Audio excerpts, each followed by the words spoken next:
The Huntingdon Bearcats are on the prowl. It's time for Bearcat football on the airnetwork.net.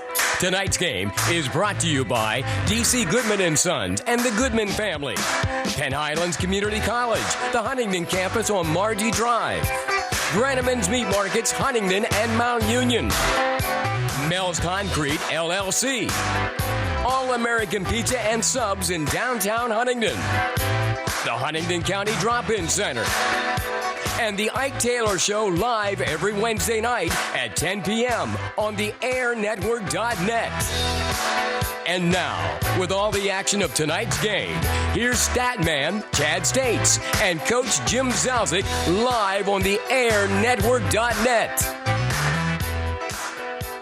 And good evening, ladies and gentlemen, and welcome to Warvets Field for Game 7 of the high school football season as the Huntingdon Bearcats get ready to take on the Bald Eagle Area Eagles. Huntington's going to enter the game with a 2-4 record, 1-3 in the league. Last week, they were handily defeated by Juniata 21-7. Juniata jumped out to a 21-0 halftime lead and never looked back. The Bearcats' lone touchdown came in the third quarter on an Andrew Hootie 56-yard run. Huntington's 2 wins, one came against Mount Union in the opener, 2 weeks ago against Penns Valley. The Bald Eagle area, they are 3-3 coming into tonight's game and 1-3 in the league. Last week, they were throttled by Tyrone, 34-15. BEA went into the game thinking run first, but Tyrone took that away quickly and forced Bald Eagle into throwing 73% of the time in the second half. Bald Eagle area's wins have come against St. Joe's Academy, Phillipsburg Osceola, and Chestnut Ridge. And as we get set for the national anthem, Jim, this is a must-win game when it comes down to districts for Huntington. Yeah, I agree with you 100% because right now Huntington at 2-4, they can still salvage it out and get to 5-5. But this is one of those teams. They're 3-3, so we got to knock them out of the playoff look. But you're right. This is a must-win here for Huntington. Looking down the District 6 playoffs, actually, we're going to take a 2-minute break as we break for the national anthem. You're listening to Bearcat Football on the airnetwork.net. Brenneman's Meat Markets are celebrating nearly 70 years in providing Huntingdon County with quality USDA-approved processed pork, chicken, and beef products. Brenneman's has 2 locations in the county where the tradition of the finest meats are found in the region. Stop by Brenneman's Huntingdon weekdays from 8 to 6, Saturdays 8 to 3. Mount Union, open 9 to 5 weekdays and 9 to 2 on Saturdays. Choose specials of $10 to $50 meat packs containing your favorite meats. Or stop by and ask about our select custom cuts, prepared and packaged while you wait. Brenneman's Meat Markets in Huntingdon and Mount Union. Call our office at 814-643-2751 for specials and more information. Grab the Big Kahuna, the 24-square cut pizza with your choice of one topping for only $19.99. Now at All American Pizza and Subs at 612 Washington Street, downtown Huntingdon.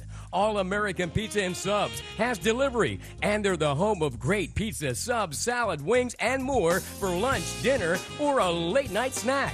Call All American Pizza and Subs right now at 643-0222. Closed Mondays. All American Pizza and Subs. Like us on Facebook. D.C. Goodman & Sons and the Goodman family are committed and dedicated to excellence by supporting quality education and athletics for all youth of Huntingdon County. For over 3 generations, D.C. Goodman & Sons and their staff of quality tradesmen have provided excellent service in the installation of plumbing, mechanical and industrial piping, electrical, and fire sprinkler systems. Residential services are also available. D.C. Goodman & Sons and the Goodman family will continue to serve the community, and thank you for your support. The Goodman family wishes you the best to all area students in your pursuit of excellence. The Huntingdon Moose Family Center 223 is the heart of the community. Becoming a member of the Moose enables you to join friends who have served the community for over 100 years. Coming up Saturday, October 15th, the Moose presents DD and the Pub Crawlers. Then join us for our Halloween party on October 22nd, featuring Backlash from 8 to 11. And don't forget, come downtown on Monday, October 24th at 7 o'clock for the annual Halloween parade. The Huntingdon Moose Family Center 223, serving the community with the best value in town. Pennsylvania Highlands Community College provides you the option to earn an associate degree, diploma, or certificate at an affordable cost. The Penn Highlands Huntingdon Center, located on Margie Drive in Huntingdon, offers degree programs in business management, criminal justice, liberal arts and sciences, and psychology. Are you ready to take the next step on your career path? Contact Penn Highlands Huntingdon at 814-643-6200 or visit Penn Highlands Community College online at pennhighlands.edu. Mel's Concrete in Huntingdon has over 20 years experience in providing you with quality concrete work. When you have any job dealing with concrete, call Mel Woomer at 643-0909. Mel's Concrete specializing in porches, patios, basements, sidewalks, and more. Mel's Concrete also specializes in snow removal. There's no job too big or too small when it comes to concrete. Call Mel's Concrete, LLC at 643-0909.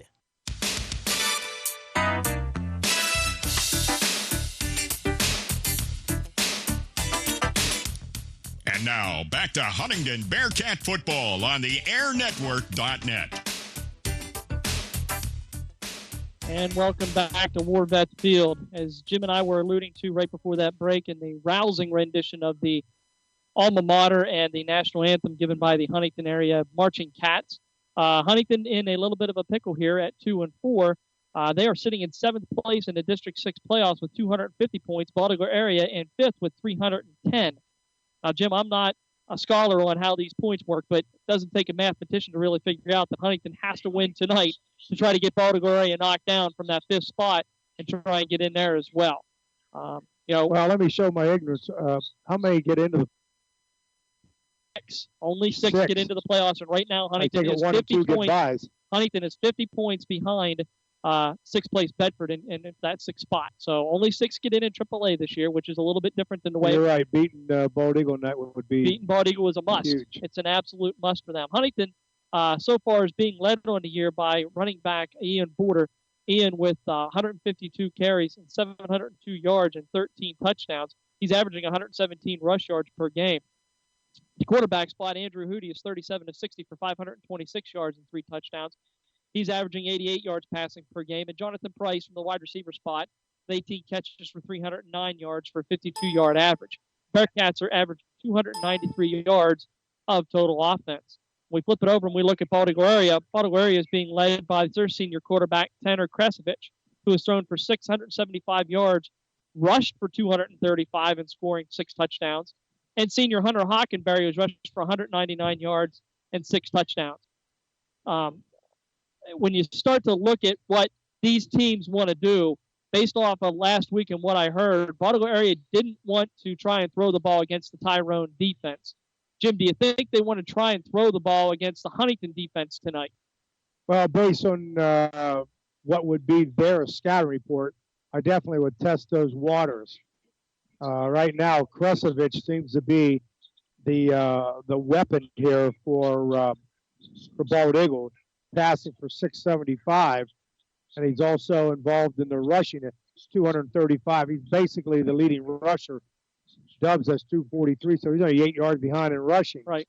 So obviously, he's got to be the key by our defensive ends, because they'll probably run a that kind of system where Kresovich is leading with throwing the ball and running the ball, or one of the leaders anyways. Right. That they're probably running the spread. Obviously, I'll know in about 3 minutes. I don't want to mislead anybody with Bald Eagles' record. They are 3-3. However, St. Joe's Academy has not won a football game this year. Phillipsburg Osceola has not won a football game this year, and I'm not sure what Chestnut Ridge really has done. So to say that they're 3-3, those 3 victories really have come against, I want to say, pretty much nobody at this point in time.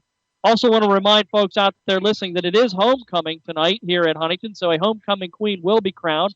We'll try and make sure that we pay attention to that and get that on the air at halftime. Also, if you've not been down to visit War Vets Field, there's a new track in play, an all-weather track. It doesn't have the lines on it yet for the lanes, but it is a beautiful track that has been part of the War Vets renovation project that was led by Jim Zauzig many years ago. So he's starting to see all of the fruits of what he was trying to do be put into play here. It's taken 16 years. But it's taken, well, you know. I met with Steve Parks over our architect, over at Kelly's Corner about 16 years ago.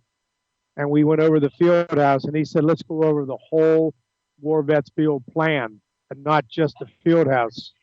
And the whole plan was how to lay out War Vets Field to be track friendly. And at the time, we had moved the goalpost about 5 yards toward the creek, but Steve was able to do it, keeping the goalposts right where they are. And they should be laying down the line shortly, sometime between now and track season.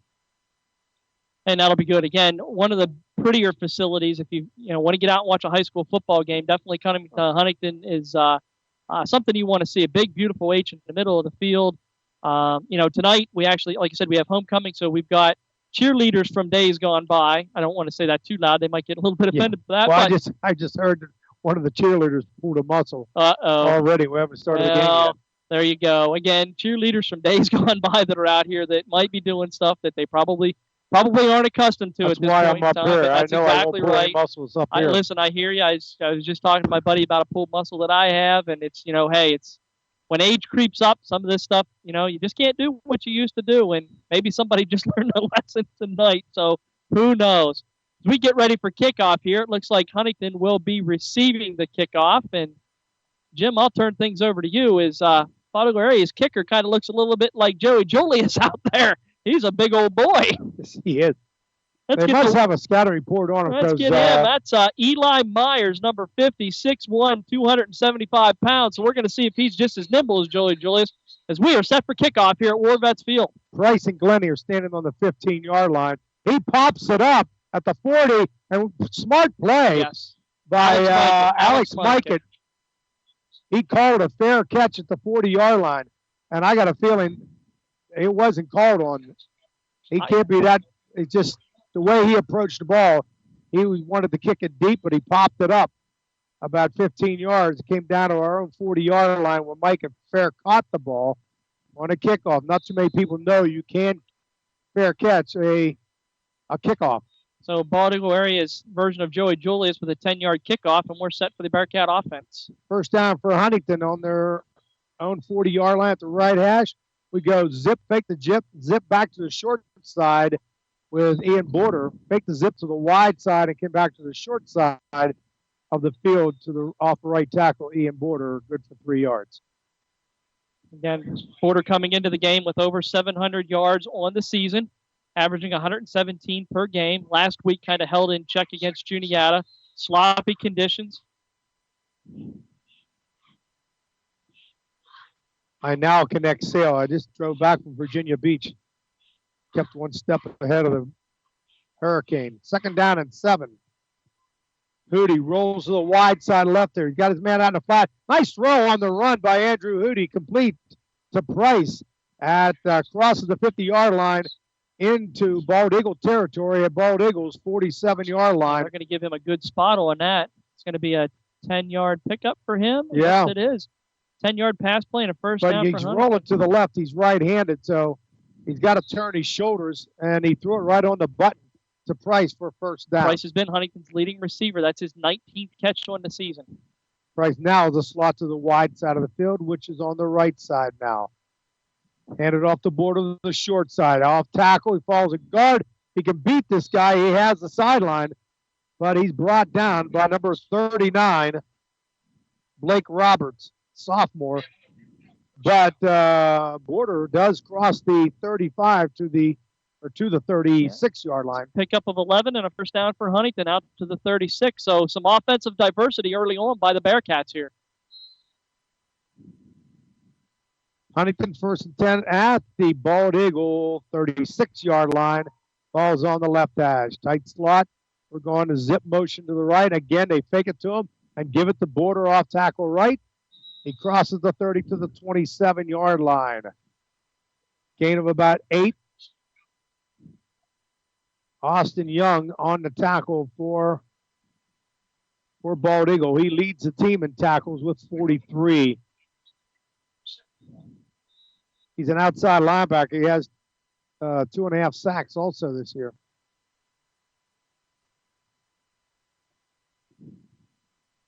Second down and 1. We're going to give him 9 on that. Slot left. Hootie in the quarterback draw, crosses the 25 to the 20, breaks the tackle to the 15 to 14-yard line. Andrew Hootie follows a guard up through there. That's a 13-yard pickup for Andrew and another first down for the Bearcats as they'll cross into the red zone now with a fresh set of downs at the 14-yard line. So Huntington very effective early on. Bordered 3 carries for 23 yards. Andrew Hootie 1 for 13, and that pass completion to Jonathan Price for 10. And Huntington's in business now at the 14-yard line. First down, Huntington just inside the 15. Border trying to go right, and the defensive end has him. Somebody's got to be looking around and thinking who had that guy because he was unblocked. So that's going to be about a 6-yard loss. Bechtel on the tackle. That's a 6-yard loss for Border. His largest loss behind scrimmage all year long.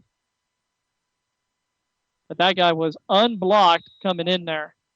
Lots of 5 back to the 20-yard line, second down and 15. That was Bechtel. I believe Bechtel is their leading tackler on the year. No, he's second, 35. Right. He's their leading sacker with 4.5. If sacker's even a word, he's the guy who leads in sacks. Hootie looking to throw. Now he jumps one over the middle, late on a tight end delay down the middle to Mike and overthrows him, and now it's third down.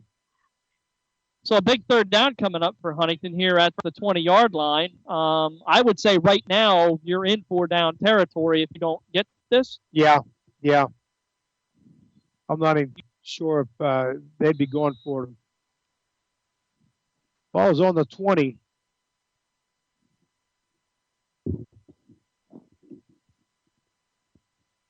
And we got tight end trips right, fakes it, rolls right. He's in trouble again. And the defensive ends, what I thought was going to be an issue, is an issue right now. Savanish on the tackle.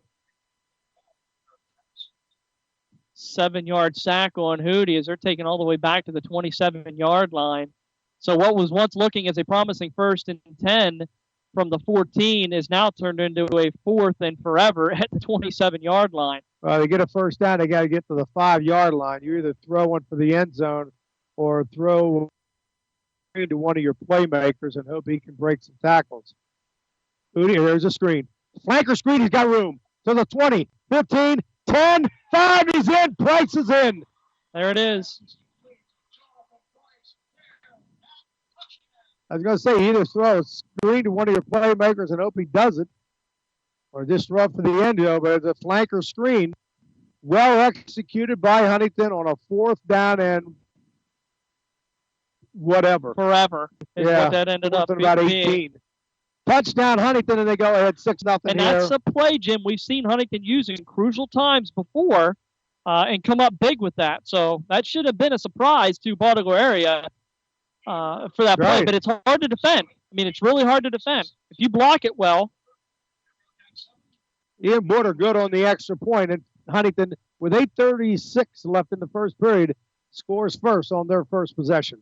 Thanks to Huntington Moose Family Center, number 223, Frenneman's Meat Markets, Penn Highlands Community College, Huntington Campus, Mel's Concrete LLC, DC Goodman and Sons and the Goodman family, All-American Pizza and Subs, the Huntington Drop-In Center, and the Ike Taylor Show for presenting Bearcat football this season on the airnetwork.net. So Huntington draws first blood on a 27-yard 4th down pass play from Andrew Hootie to Jonathan Price, and it is 7-0 Huntington.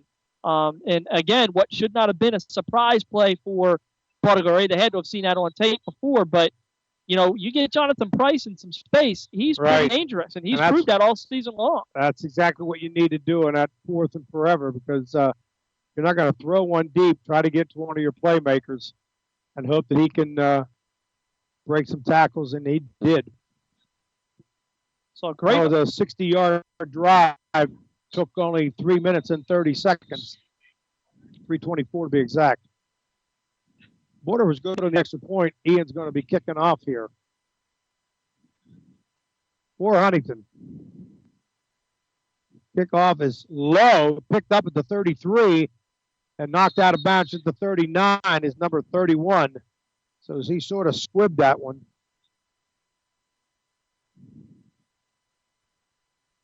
By Andrew going. First down, Bald Eagle at their own 40-yard line. Ball's on the right hash. And for Huntington, try to get that.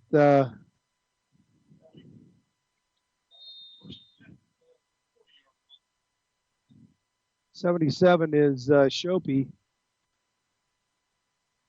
76 is Speck.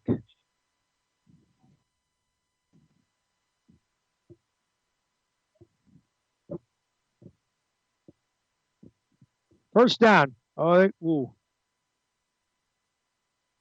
they both shift. Now they give you a tight trips here on the short side. Hand it off the middle. He bounces to the outside, gets to the 45. It is number 3, Austin Young. So Austin Young's going to carry the ball a little bit. Carry the ball a little bit here. That's right. Pick up a 5 for Young. That was a little bit of a different formation than I'm used to seeing, Jim. Well, I'm also seeing seeing their regular running back in there. They roll left, second down and 5. Down the flat. It is intercepted. Yeah, it's intercepted by Ian Border. Yep. They threw it, and Ian jumped up, he's blitzing from the outside linebacker. He threw the ball out in the flat, and he was right in his face. Knocked it down right into his own hands. And on the interception, he gained about 5 more yards on the interception. To Bald Eagles' 33-yard line, first down, Huntington. So the turnovers, which play a huge part in every game, has now bit Bald Eagle area right off the bat, and Huntington setting up shop at their own 34-yard line, and great field position. On the zip to the left, he's trying to get upfield. He got the sideline up the field. It's Glenny trying to cut back at the 20. He's brought down at this 17, 18-yard line. Noah Glenny. It's more like a high zip versus straight across. 16-yard pickup for Glenny and another Bearcat first down. It's their 5th so far in the first quarter. Inside the 20 to the 18-yard line. First down, Huntington. Ball's on the left hash. Tight end wing on the short side of the field. And we got a wide slot to the wide side. Now we roll to the right. He's looking to throw. He's under pressure. He evades 2 tackles. It's like he's going to get back to the line. No, he's going to lose. He's going to lose some yardage there. Yes, he is. He is going to lose some yardage for sure. He's going to lose all the way back to the 24-yard line. Hunter Hockenberry. 6-yard sack on Hootie. And at some point in time, Jim, the light has to go off in your head as a quarterback that I don't have time anymore. I've rolled out. I got to just throw this ball away as opposed to trying to make a play. Yeah. And that's oftentimes what I don't see out of Andrew is when is that light going to go off that he can just know to throw that ball away as opposed to holding on to it and trying to make a play. And it's disastrous in that effect. Snap back. We got a slant and way underthrown. He thought he was going to.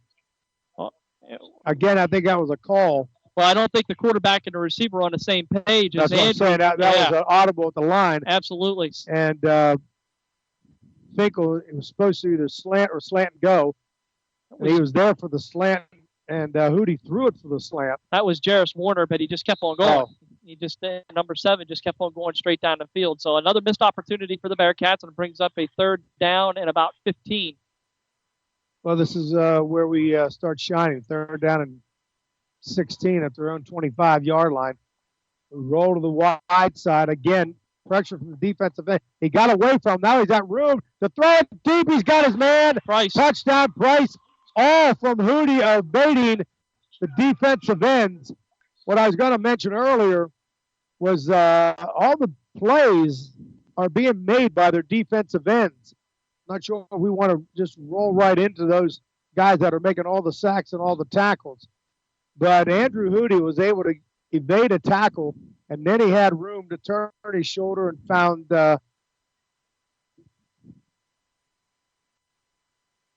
Border in the end zone. Yep. Extra point is good. So we are 6:33 left in the first period. Huntington jumps ahead 12-0. Join us on Monday nights at 7 p.m. for another edition of Monday Night Sports Talk on the airnetwork.net. Join yours truly, Chad States, along with Greg Banks, Dave Shannon, Jimmy Ty, as we discuss the Steelers, the Penguins, the Pirates, the Pitt Panthers, the Penn State Nittany Lions, and more from the world of sports each week exclusively here on the airnetwork.net. And folks, if you've never listened to it, we discuss a whole heck of a lot more besides that. Sometimes even life itself. It just gets into that every once in a while. So Huntington now out to a 14-0 lead thanks to another touchdown pass from Andrew Hootie to Jonathan Price. Those two have connected 3 times for 61 yards and 2 touchdowns, and that's the difference in this game. Again, Price coming in, being the leading receiver for Huntington. He had 18 catches for 309 yards and 2 touchdowns. He's already equaled his season total in touchdowns. Now he is at 4. So Huntington coming out and again showing on those 3rd and long, 4th and longs that they can do something, but they're going to have to solve the defensive end problem, Jim.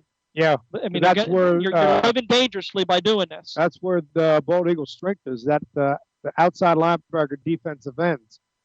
Here's a kickoff, and again he missed the ball. It almost looked like an onside kick. I just swear that he would not onside kick here in this situation. So another poor it only kick. goes 13 yards, and Bald Eagle has the ball at their own 46-yard line.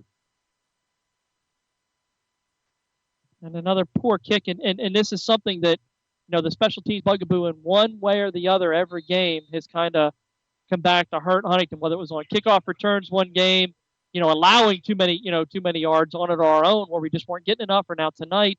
And you got to wonder if there's something up with Timmy Leitner that he's not catching, that he's not kicking. I'm not quite sure why we're seeing Ian out there, but something must be up. I'll try to find that out at halftime. First down for Bald Eagle. Their own 46. They hand it off to number 3, and again their number one rusher. That's Austin Young on the carry. Got about 7 yards. Yep. Their number 1 rusher is Andrew Dubbs, and we're not seeing him in the Andrew game Dubbs, at all. number 34. I'm not even seeing. I don't even know if I've seen number 11, Hunter Hockenberry, in there as well. So Kresovich is the quarterback. That's a Bald Eagle name. do they still run with the Dorman number? Because I see a number 31 out there, and I'm not quite sure who that is. So if they had that Steve Dorman number. That's right. We're not sure who that is. So 31 is one of those guys. That would be the Steve Dorman number, Jim, and we'll just have to wait and see what happens there. But a 5-yard penalty against Bald Eagle area for an illegal motion. Ball is marched back across the 50-yard line, back into Bald Eagle territory. It's 2nd down and 8 for the Eagles at their own 48. They got twins on the left side, twin wings. Hands it off up the middle, nothing there. But they are running the read there. That's why Tanner Kresovich reading the DN, and Kresovich will keep it because he does have nice job by the Huntington front 4 there. Zeb Fowler and Landon Fisher in there to shut that down. Fisher coming in from his linebacker spot to give Young just a 1-yard gain, and we're at a 3rd and 9 now for Bald Eagle area. And 14-0 your score in favor of the Bearcats. 2 early touchdowns to Jonathan Price, one from 27 yards and one from 25. Your difference in the ball game so far. Bald Eagle trying to run a no-huddle offense. Again, not having a scouting report on them. They look confused and have to call timeout here. So with 4:44 left in the first period, it's Huntington 14 and Bald Eagles 0. Catch 2-time Super Bowl champion Ike Taylor of the NFL Network every Wednesday evening at 10 p.m. with sports columnist John Harris on the Ike Taylor Show, produced by the airnetwork.net. Here, Ike and John discuss the Steelers, the NFL, and talk with NFL insiders every Wednesday night at 10 o'clock on demand exclusively right here on the airnetwork.net. So again, while we're in a timeout here, it is homecoming at War Vets Field. And a beautiful all-weather track being laid down here within the last 2 weeks. It kind of put off some events that were supposed to be held here, but we've got cheerleaders of all shapes and sizes and ages out here dancing right in front of us. And, it's a really nice evening down here at War Vets Field. Not what I left in Virginia this afternoon. 3rd down and long, 3rd and 9. And now Mike is showing blitz off the outside linebacker. He's coming. And he almost got his hands on Kresovich. Kresovich now sees downfield. And he had to eat it and go out of bounds at the 50-yard line, run out of bounds. It's too bad that he was rolling right on that, Jim, because number 22, and I'm going to get his name here for you, Gage McClanahan, had 2 steps on Warner down the center of the field, but because of the rollout, there was no way that Kresovich was able to throw cross-body to be able to hook up with that. So a 3-yard gain for Kresovich, and it'll bring up 4th down. 4th and 7. They're going to punt. The ball's almost on the 50-yard line, their own 49. Bald Eagle will be punting with 1 deep for Huntington. He's going to run a fake punt. He throws out here in the flat. He's got his man, 1st down, the 40 down to the 30, out of bounds at the 30-yard line. To number 6. Yep, number Derrick 6. Henry.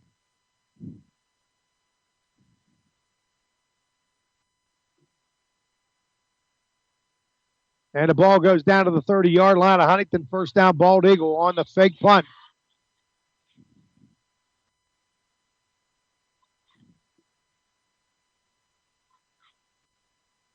That's a 24-yard pickup for Bald Eagle area on a fake punt, and they caught Huntington off guard with that, that's for sure. So yeah, they did. 1st down, Bald Eagle. They fell behind quick, so they felt they had to do something. Huntington showing blitz up the middle, knocked down by Border and Mike. Brady Shope in there too, 4-yard pickup for Austin Young. Line.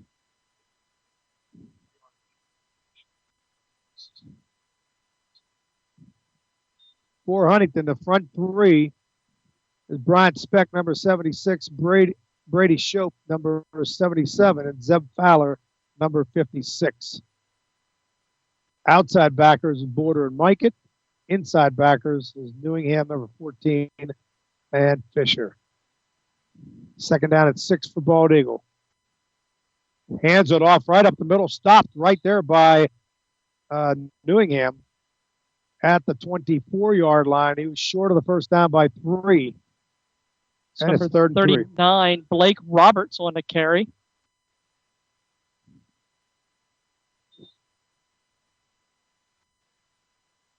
So right now the pressure's on Huntington's defense after the fake punt by Bald Eagle. Showing one man in the backfield now. It's not a shotgun, so he's under center on this one. He's going to hand it off to him, left tackle. He gets to the 20-yard line, and he has the 1st down by 3.5 inches. Yes, he should. Down there and measure that, Chad. I think it's 3.5 inches. I don't know that they're even going to. Nope, they're calling it 4th down. They're not even measuring it. They gave it to on this side of the 20, so. Tell you what. The Bald Eagle coach is hollering at the head lineman. As well he should. None of that ball is touching the line. Now we got a timeout, Bald Eagle. I thought for sure his forward momentum carried him past that line too, but it's a 4th down. They're not seeing that stick right on the 20, and the front of that ball is right on 20. I'm surprised that they don't measure it in this situation. It's a couple inches off. Yes, but you have to assume that Tom Fegley knows what he's doing when he lays out these lines. We had a custodian here a few years ago that, I don't know, if the ball went to the right side of the field, it was 1st down. It was on the left side of the field, he was short by 2 feet.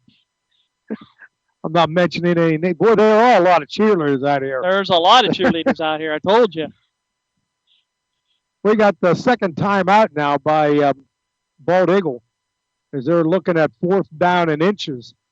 The Bald Eagles got to cross the Huntington 20 to get the 1st down. 2:16 to go, 1st quarter again. Huntington out to a 14-0 lead by way of 2 Andrew Hoodie touchdown passes to Jonathan Price. Blake Roberts in that backfield right now. They're in shotgun. Now he goes up under center. He's going to take a quarterback sneak, and he crosses the 20. Oh, he has to do the headlines on the other side came in on the 19th. It's a 1st down for the Eagles of Bald Eagle. Andrew Finkel checks in the lineup for Huntington. And for Lance Brown. 1st down and 10 So now the ball is resting on the 20. That was close. First down. Kresovich takes the snap. He's going to keep it and nailed right away. Hang on. It is number 56 for Huntington. Zeb Fowler. Brady Shope in there as well. So outstanding job there by the defensive front of Huntington to hold Kresovich to no gain on that quarterback keeper. No huddle for Bald Eagle. They look to the sideline. They got several coaches that will signal plays in. Only one is the actual guy. Second down and 11. Ball's on the left hash. They got they got trips to the right side, to the wide side. Under center. Hands it off. Up the middle. Off tackle, Again. To number 39, Blake Roberts. He's going to lose a yard.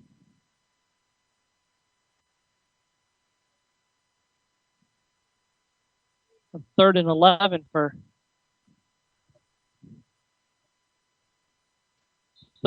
Bald Eagle area.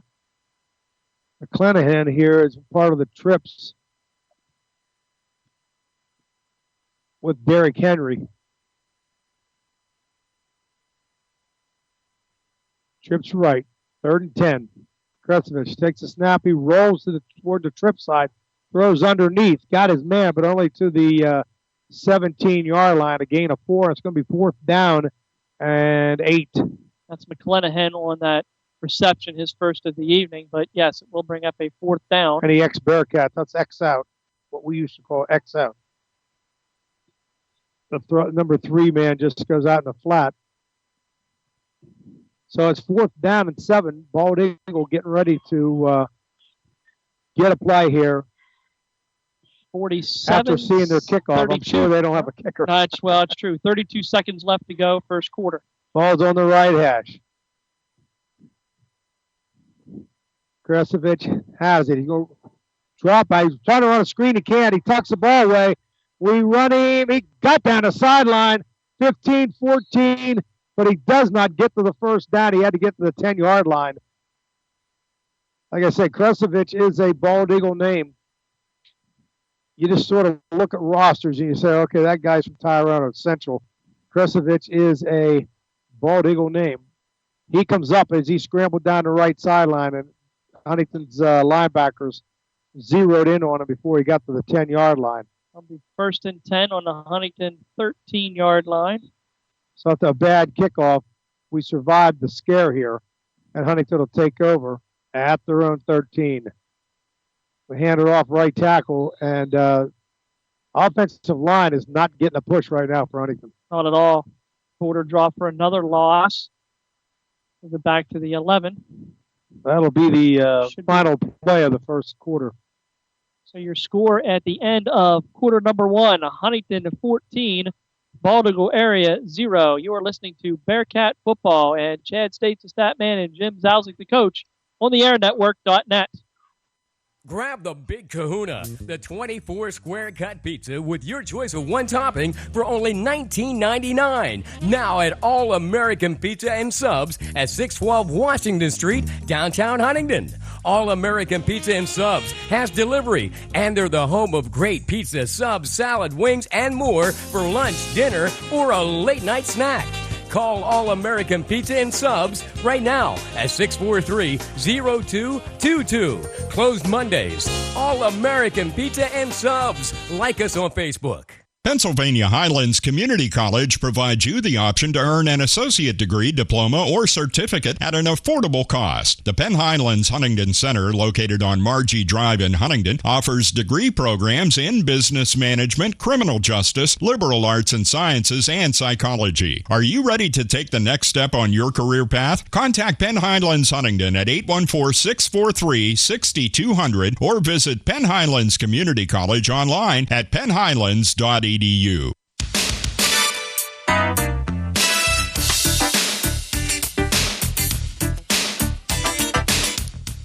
now, back to Huntingdon Bearcat football on the airnetwork.net. It's 2nd down and 12 for Huntington. Ball's at their own 12-yard line. Hootie looking for a slant, nothing there. Now he throws deep down the other sideline, overthrows Price. It's incomplete. That'll be 3rd down and 12. Chad, I wanted to mention something here with a little break here. Chad at States and I were not down at Juniata last week because of the high school could not accommodate us. But in the last 10 days, we lost a colleague here in the media, local voice, Terry Bittner. And on behalf of Chad and I, we'd like to send our prayers and condolences out to Terry Bittner's family. It's a voice from Huntington from a long time ago. Everybody listened to Terry on the radio. He actually gave me my first shot of doing this on the radio as a college student way back in '92. So, Terry, you will be missed. 3rd down and 12. Snap back, fake it to Border. Now he rolls to the short side. He leads down the field a little bit too much for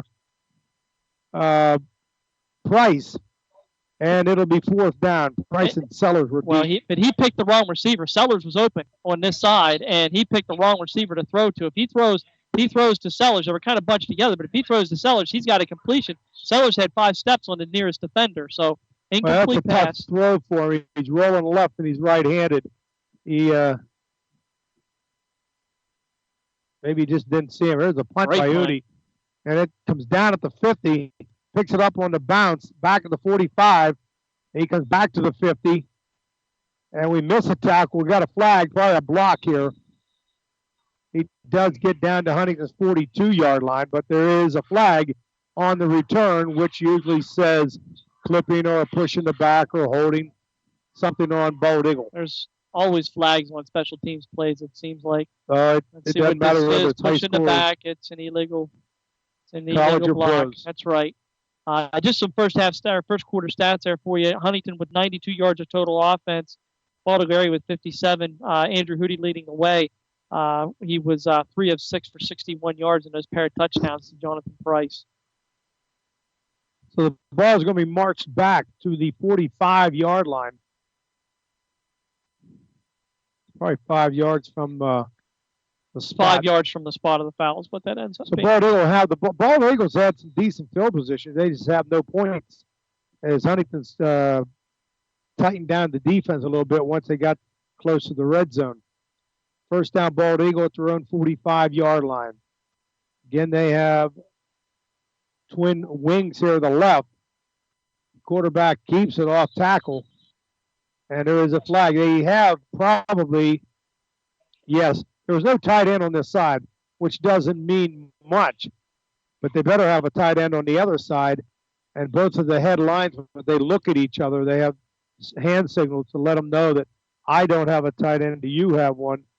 And neither one of them had the tight end there. So they didn't have enough guys on the line of scrimmage. Bald Eagles' 3rd penalty on the evening for 15 yards. Huntington coming in, not being heavily penalized on the year. 31 penalties for 232 yards. We're only averaging five per game at just over 38 yards per clip. So, and that's been greatly reduced over the first set of games. So Huntington being very disciplined here. So far, no penalties through a quarter and a half of play. 1st and 15 now for Bald Eagle at their own 40-yard line. And the Twins wings to the wide side of the field. Kresovich going to keep it off the tackle, but he is brought down again by Zeb Fowler. Great penetration by Zeb Fowler. He's been in there all evening long. Bald Eagle doesn't have an answer for him right now. It's going to be no gain for Kresovich there. It'll bring up second down. And 15. Fowler just in there all evening long right now and being a thorn in the backside of Bald Eagle area at this point in time. Bald Eagles ball on their own 40. 2nd and 15. As they are taking their time getting that play in. Well, they really are. We're down to 10 seconds on the play clock. And now Bald Eagle gets under center. 5 seconds left. They'll get the play off. Hand it off. Follows a guard up through there. To number 11, Hunter Hockenberry. So I got a feeling, Chad, that Andrew Dubbs is either hurt or in the doghouse because I haven't seen 34 out there. Unless, like you said, they do have the Dorman number. The Dorman number is 31, and that could but he hasn't been used yet at all either. And Dubbs coming into the game with over 200 yards rushing, you'd think he would be. I'll check that at halftime. I know all those guys over there. 3rd down and 12 for Bald Eagle.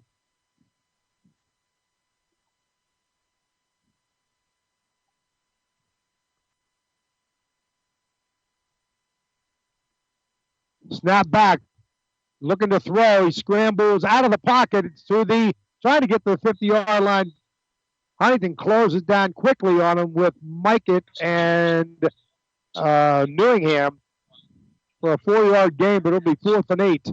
He had some space to be able to dance around in, but as soon as he went off to the right side, Dylan Newingham and Brian Speck kind of closed that gap down and should force the punt this time for Bald Eagle area. I got a feeling they should be looking for something here. Yeah.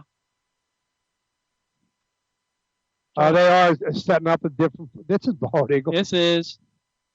They're going to run something back this way. Intercepted almost. They ran the muddle huddle, and they faked it to the strength side where all the linemen was, tried to throw it to a back out of the backfield, and there was Ian Border. He had a pick six but couldn't hang on to the ball, but it is a failed attempt at an extra punt. And on the incomplete pass, Huntington takes over. Bald Eagles 47 yards. And Border is that type of instinctive player. He can read, he can see when things are going to develop, and that just in and out of his hands, and almost his second interception on the evening. You know, I just think they're overcoaching right now. Bald Eagles being overcoached right now.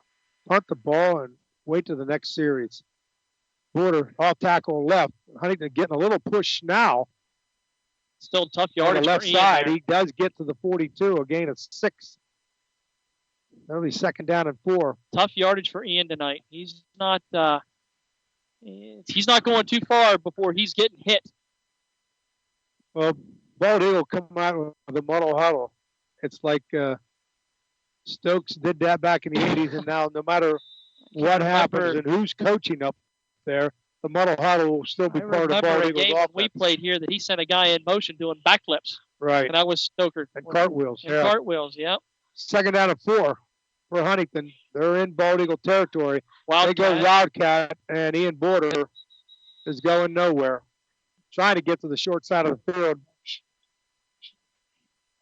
He's going to lose one. Brought down by Hunter Hockenberry. So good defense so far for Bald Eagle area as they are holding the potent Huntington ground attack to 35 yards here so far in the first half. Huntington averaging over 200 yards per game. That is 205 yards to be exact. 5 yards so far for the Bearcats. 3rd down and 6 with 8 minutes left. On the jet sweep. We cannot get it outside as Price is brought back for a long loss. Back to the 50, across the 50 to Huntington's own 49-yard line. It'll be 4th and 14, and the punters come out. An 8-yard loss. That's Huntington's 6th lost rushing attempt so far in the game. So they are jumping on that zip or the jet. Hootie punts. They left it drop at the 18. It rolls to about the 16. 1st down, Bald Eagle at their own 16-yard line. The Bearcats with 7:21 left in the first half. It's Huntington 14 and Bald Eagle 0. Listen to tonight's game again at 11 p.m. on the airnetwork.net. Also look for each Bearcat football game on our front page and under our podcast tab for on-demand listening anytime online at the airnetwork.net. So 7:21 to go here in the second quarter. Huntington still with a 14-0 lead. Another score around the county. Southern Huntington leads Tuskegee Mountain 7-6. That in the second period. So tonight, Jim, so far we're not really seeing both offenses light it up. Huntington's been a little bit opportunistic with the 2 touchdown passes coming on long. Passes a flanker screen to Price, and then all of a sudden just kind of flaring one out here into the flats, and him hitting that on a 25-yard pass. Beyond that, well, both touchdowns are 3rd and long or 4th and long. That's exactly right. Both are coming on 3rd and long and 4th and long. Twin. Then we got to have there's motion. Pass was knocked down by Ian Border. They shifted their twin wings to the right side, and then they snapped the ball and didn't get those twin wings set yet. And it's illegal procedure for Bald Eagle. Bald Eagle's fourth penalty, 20 yards on the evening, and they'll be backed up here again. So sloppy play so far, really for both teams. Yeah, Huntington brought Ian Border on this, and he followed through on the pass, and Ian knocked it down. He just intercepted one. This is the second interception where he was in the face of the quarterback, and not only did he tip it, but he ended up tipping it to himself. 1st and 15 now for Bald Eagle. The ball is pounded back to the 12-yard line, their own 12-yard line. Huntington's got a 2-touchdown lead. Ball's on the right hash. Kresovich takes a snap, hands it off up the middle. Off tackle, crosses the 15, and it'll be 3rd down and 12. Roberts on the 4-yard carry. They pulled one of the guards and an H-back on that. 2 guys going up off tackle on the left side. An H-back, folks, is a tight end that's basically off the line of scrimmage. Sometimes you'll see him go in motion. If you follow the Steelers, you would see Heath Miller back in the day. You can even go back to Benny Cunningham. The first time I saw the tight end start going into motion. 2nd down and 12. Quick pass, a bubble screen out here to the running back to 20, and we knock him out of bounds to the 25-yard line. Out to Gage McClanahan for the pickup. Jarris Warner with the initial hit, and then Border pushing him out of bounds. David Zook's out there trying to block for him. Where they spot this ball at. Just short of the 25-yard line, 3rd and 2. Bald Eagle doesn't huddle. They look to the sideline. A lot of them have, I guess they all do, now that I look at the linemen, wrist buddies on.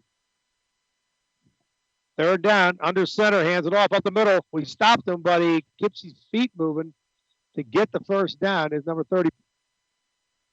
Oh, there's 30. Okay, 39 is Blake Roberts. Yeah, I'll check on that number. The Dorman number. The Dorman number 31. And for those of you who don't know, I'm going to briefly recap. The Steve Dorman number is awarded to a player throughout the week who shows great perseverance and really all-around pride. Steve Dorman was a former Bald Eagle Bavaria player who was killed in a tragic car accident many, many years ago. And every week they award number 31 to one of those players that kindly deserves it. Another bubble screen to the wide side. Ian Border runs him down. 5-yard gain. 2nd down and 5.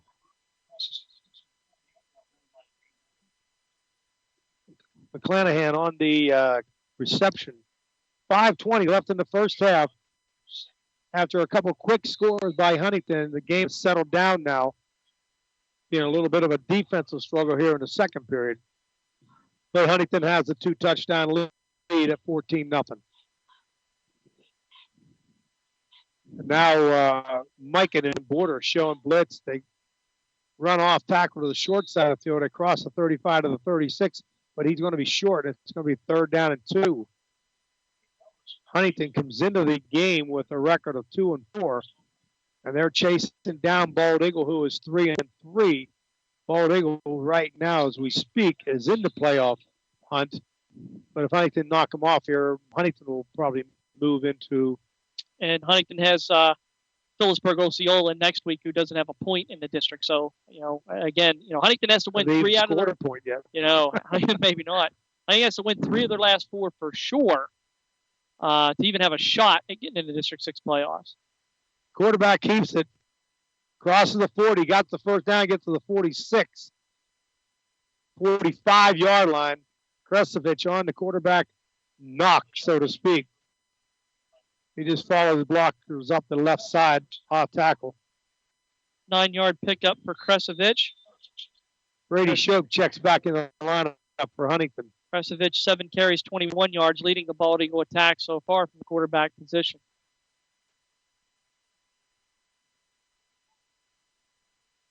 First down, Bald Eagle, turn 45. Back in shotgun.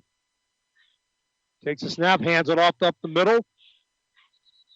And it's number 11, Hunter Hockenberry. It's about 3. I think it might hurt Bald Eagle if they can keep a drive going here. They already used 2 out of their 3 timeouts, and we're at 3.5 minutes left in the They've not showed me anything that they have any type of quick strike ability here whatsoever. Right. So 3 minutes, 30 seconds left to go, and they are still on their own side of the 50. They've got to get moving here if they want to try to do something. Now they're under center. The tight end flanker to the wide side of here on the left side. Hands it off up the middle again. And this time Huntington's all over with number 60 is Landon Fisher. Hockenberry, a 3-yard. He's at right tackle. Another 3-yard carry for Hockenberry. We have 3rd and 4, 3rd and 5 here for Bald Eagle area. Ball rests on the 50-yard line. Right on the 50. He's got to get the Huntington 45. Clock's now down to 2:40. Left in the half. Bald Eagle. And they take all the time in the world. Yeah, I mean, they might as well huddle up. Absolutely. Slot right to the short side of the field. Tight end flanker to the wide side. Snap off with 3 seconds left. He's looking left. to throw. He's got his man deep down the sideline. He's going to have pass interference here. Interference. Yep. Probably on Weglars. It is on Weglars. As Weglars was unable to clear the receiver. Receiver, you saw his arms kind of flail up in the air. Weglars' hands got caught on his body, and he's going to be holding up. In a cover 2 there. Yep. Where Weglars is the safety comes over and helps his corner. But he intended for number 7, Cale Gardner.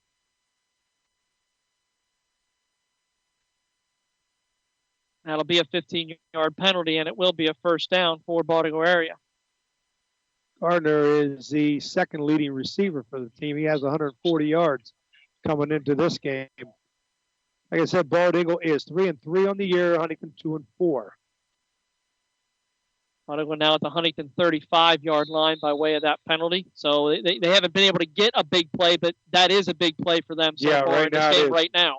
Slot right to the short side of the field. Tight end flanker to the wide side of the field. Hands it off. He bounces out. Now he cuts back in the inside. Broke 2 tackles. Gets down to the 25-yard line. Is number 3, Austin Young. And that's just a great job of keeping your feet moving and kind of just sifting through the piles to where you needed to go. And that's what we saw out of Young, just kind of dancing up through the middle of the Huntington defense. 10-yard pickup and a first down.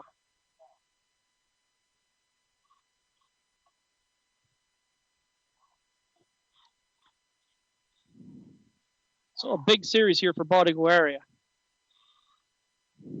First down at Huntington's 25. Hands it off. Alf tackle to the short side of the field. Again is number 39, Blake Roberts. Another 5-yard pickup for Roberts. And it could hurt Bald Eagle. They get 5 more. There's up 90 seconds left in the half. And Bald Eagle has 1 timeout to work with here in the final 90 seconds. Now 80 seconds. Taking a while to get that play in the game. It's unreal. They're down to 13 seconds left on the play clock, and it's just something they can't afford to do. 1:11 now on the game clock. On the right hash, trips left. 2nd down and 4. They snap the ball with 2 seconds. No, they're not even going to do that. They're going to burn. They had to use a timeout. Burn a timeout. 1 minute left to go. And that's a colossal waste of time. 1 second left on the play clock. I mean, if you're going to run a no huddle, you got to pick up the pace a little bit. Absolutely. That's the whole idea behind a no huddle. Again, and we've not seen really any type of big playability out of Bald Eagle area. So to burn your 3rd time out there, just trying to get a play in, is very detrimental to Bald Eagle area at this time period. You know, it's 20 yards to the end zone, but the way they've been playing, that's a long 20 yards for them. They move the ball in 3 to 5 yard chunks, and with only 1 minute left to go, they get tackled. 25 seconds. Well, they do, but they get tackled inbounds with the way they move plays in. This is only 2 plays here from the 20. So, Bald Eagle area really just that's poor clock management, and that's something you have to master as a coach. You really have to be a master of clock management when you're a head coach. That's not a good example of it right there. Time's back in. The ball's on the 20-yard line of Huntington. Bald Eagle has the ball. 2nd and 4. Like I said, right hash. So they have trips to the left and an open end to the right. which is Gardner on the open end. A little We're going to hard have count encroachment there by the Bearcat defense. Yes, Kresovich with the hard count and able to draw Huntington off sides. It will be a first down as the ball moves to the 15-yard line. That's right. It's a first down by way of penalty for Bodigo area. This is a nice drive by Bodigo area. I mean, I don't keep time of possession, but I got to believe they've had this ball for well over 6-7 minutes here in the second quarter. Just are they going to have anything to show for it at the end? The ball is now 1st and 10 at Huntington's 15. Bald Eagle has the ball at Huntington 15 with no timeouts left, and we're at 60 seconds left. Kresovich hands off up the middle, goes to the 10 or 12-yard line. Clock is now inside of 50. They go to the line of scrimmage. Kresovich now he backs off the shotgun. 2nd down and 8. He calls the play out, and the clock's now at 35. Snap to Kresovich. Up the middle again, and he's got his man into the end zone touchdown. That hurts because, again, if we tackle them, they only get one more playoff. That's right. That hurts. That's a 12-yard touchdown run by Roberts. Blake Roberts goes the 15 or 14 yards for the touchdown. And Bald Eagle is going to go in at halftime, cutting Huntington's lead in half at 14-6. And it will also be Blake Roberts kicking the extra point here with number 6, Derrick Henry, holding. Snap back low, but he gets the ball down. Roberts' kick is up. It's good. So 28 seconds left. 28 seconds left in the first half. We're at homecoming here at Warvets Field with the score Huntingdon Bearcats 14 and Bald Eagle 7. And thanks again to the Huntington Moose Family Center, number 223, Brenneman's Meat Markets, Penn Highlands Community College Huntington Campus, Mel's Concrete, LLC, D.C. Goodman's and Sons and the Goodman family, All-American Pizza and Subs, the Huntington County Drop-In Center, and the Ike Tiller Show for presenting Bearcat football this season on the airnetwork.net. So 28 seconds left to go here, second quarter. As Jim just said, that was a long, lengthy drive by Bodigo area, aided a little bit by Huntington penalties. I mean, that 15-yard pass interference call really it's a huge piece of chunk yardage there to be able to allow Bodigo area to get into the end zone, along with a 5-yard defensive encroachment. That's 20 more yards that you'd have to back up Bodigo area, and I wonder if they're able to get into the end zone without those penalties occurring. And with no timeouts. No timeouts. So, 14 getting ready to kick off for Bald Eagles, number 50, Eli Myers, 6'1", 275 tackle. I'm just going to call him Joe Julius. Yeah, he just popped one up. Huntington has 10 guys all within 10 yards, 15 yards of the 50-yard line. The only one deep is Price. He kicks it. Price fielded at the 15. 20-25. Trying to get to the sideline. Nice move. The 30, get out to the 35-yard line. 22 seconds left. Huntington does have 3 timeouts.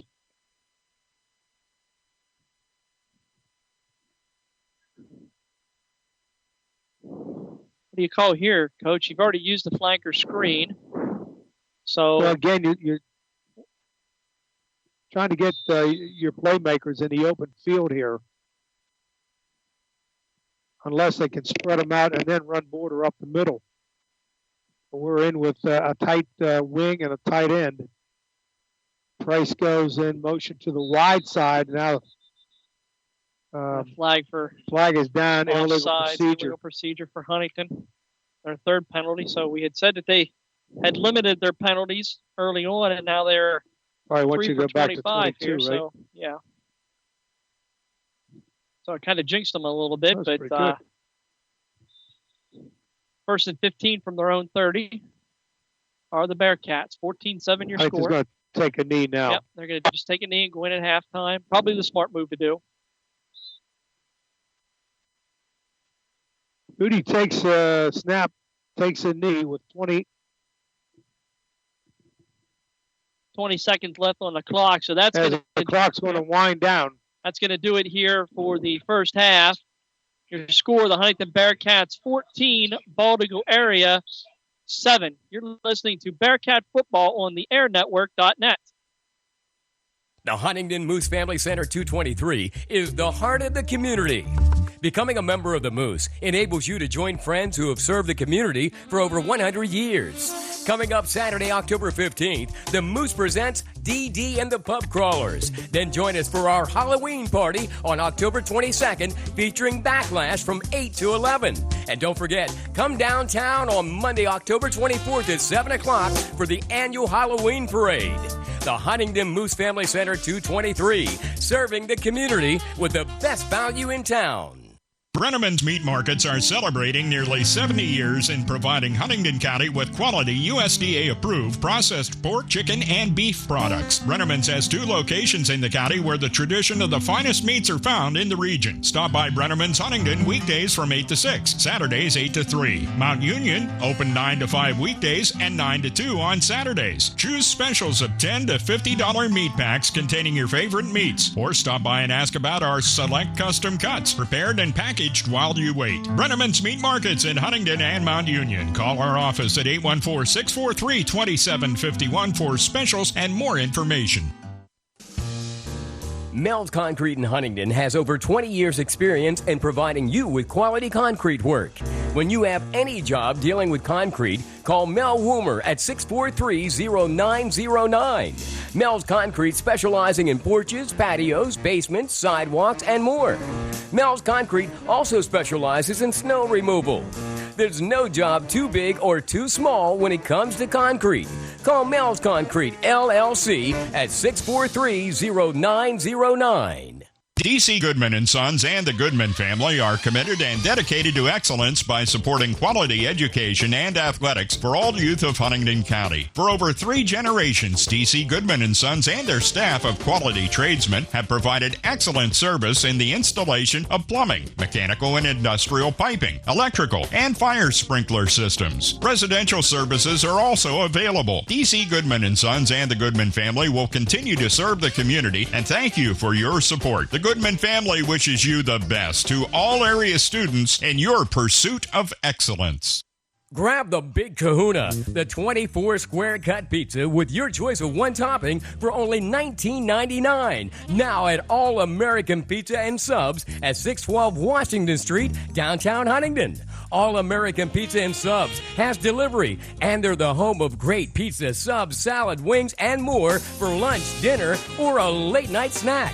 Call All American Pizza and Subs right now at 643-0222. Closed Mondays. All American Pizza and Subs. Like us on Facebook.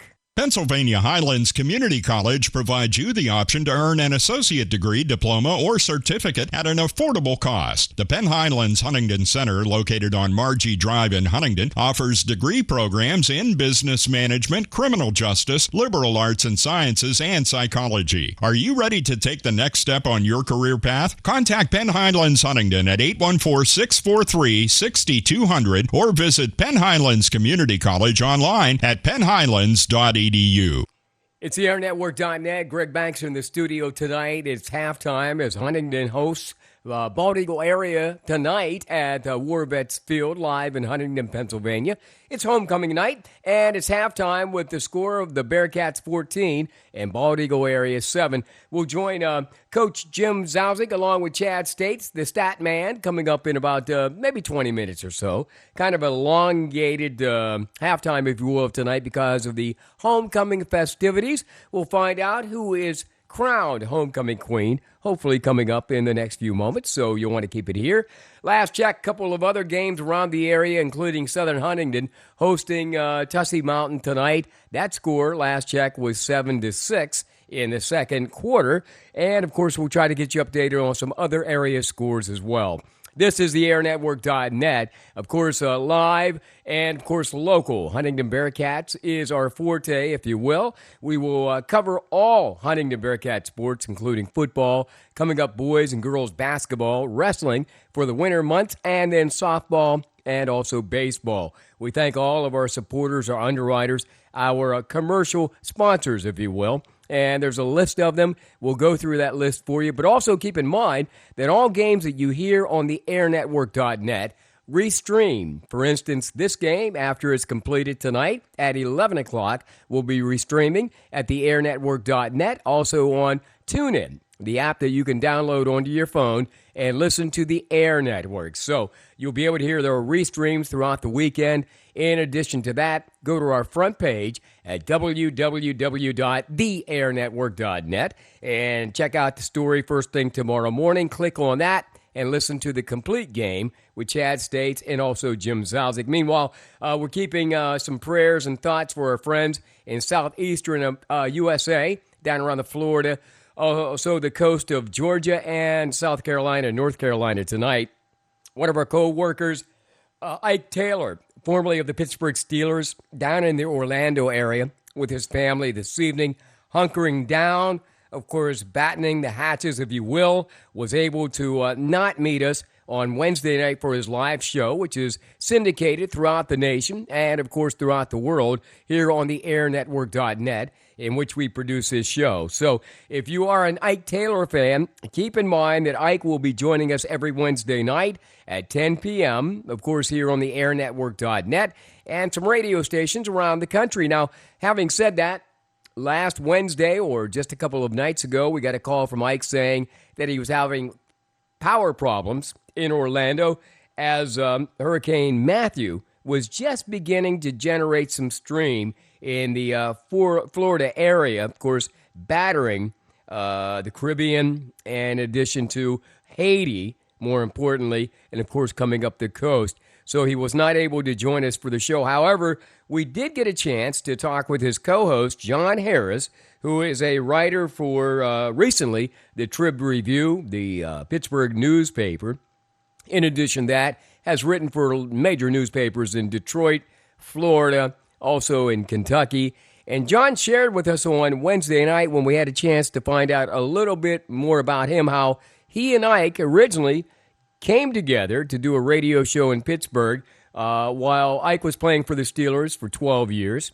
Those guys worked together for 6 years and then joined us just recently in the last 2 months here on the airnetwork.net, basically based in Huntingdon, Pennsylvania, although we're out of Johnstown.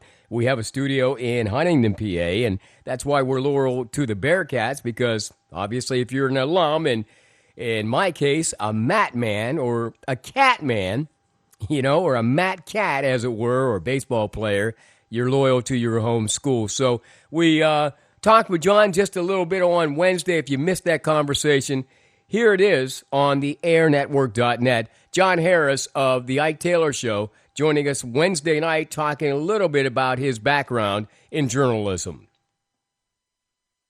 It's the airnetwork.net. Greg Banks in the studio tonight. It's the airnetwork.net's presentation of the Ike Taylor Show. Unfortunately, Ike will not be able to join us tonight. They are having a pending hurricane in Orlando, Florida tonight, and he's got some power issues. Meanwhile, I've got the co-host John Harris on the phone with me. John, how you making out? I'm good. No hurricane warning sightings up here. Okay, in Ohio. And no power. Yeah, no power issues, I hope, either, right? Not yet, but you know, global warming and everything, man, there's no telling. So Yeah. I'm not picked up the gun. And there might be a lot of that after that vice presidential debate last night, but that's another show for another time. Yeah. Hey, Yeah, listen. let's not go there, man. Yeah. Let's not go there. Let me ask you this, because it does give us the opportunity for people to find out a little bit about John Harris and you being a sports columnist. You've worked for a rather long time, and we won't get into the number of years, but you've worked in a lot of markets. And let's talk a little bit about your career, and then we'll talk about how you and Ike hooked up for the Ike Taylor Show, which used to run in the Pittsburgh area. A little bit about your background journalistically, if you will. I've been doing this a long, long time, and the last 10 years I was in Pittsburgh, working for the Pittsburgh Tribune Review, covering the Steelers, University of Pittsburgh, all kind of assignments, Penguins, Pirates, you name it, I did it. The Penguins, Steelers' first 5 years, I covered the Steelers, and that was where I met Ike. got to know each other, developed a relationship, wrote some stories about him, developed a trust factor, I guess you could say. And he was always an interesting subject to me because of the position that he played, the team he played for, and the scrutiny that he received.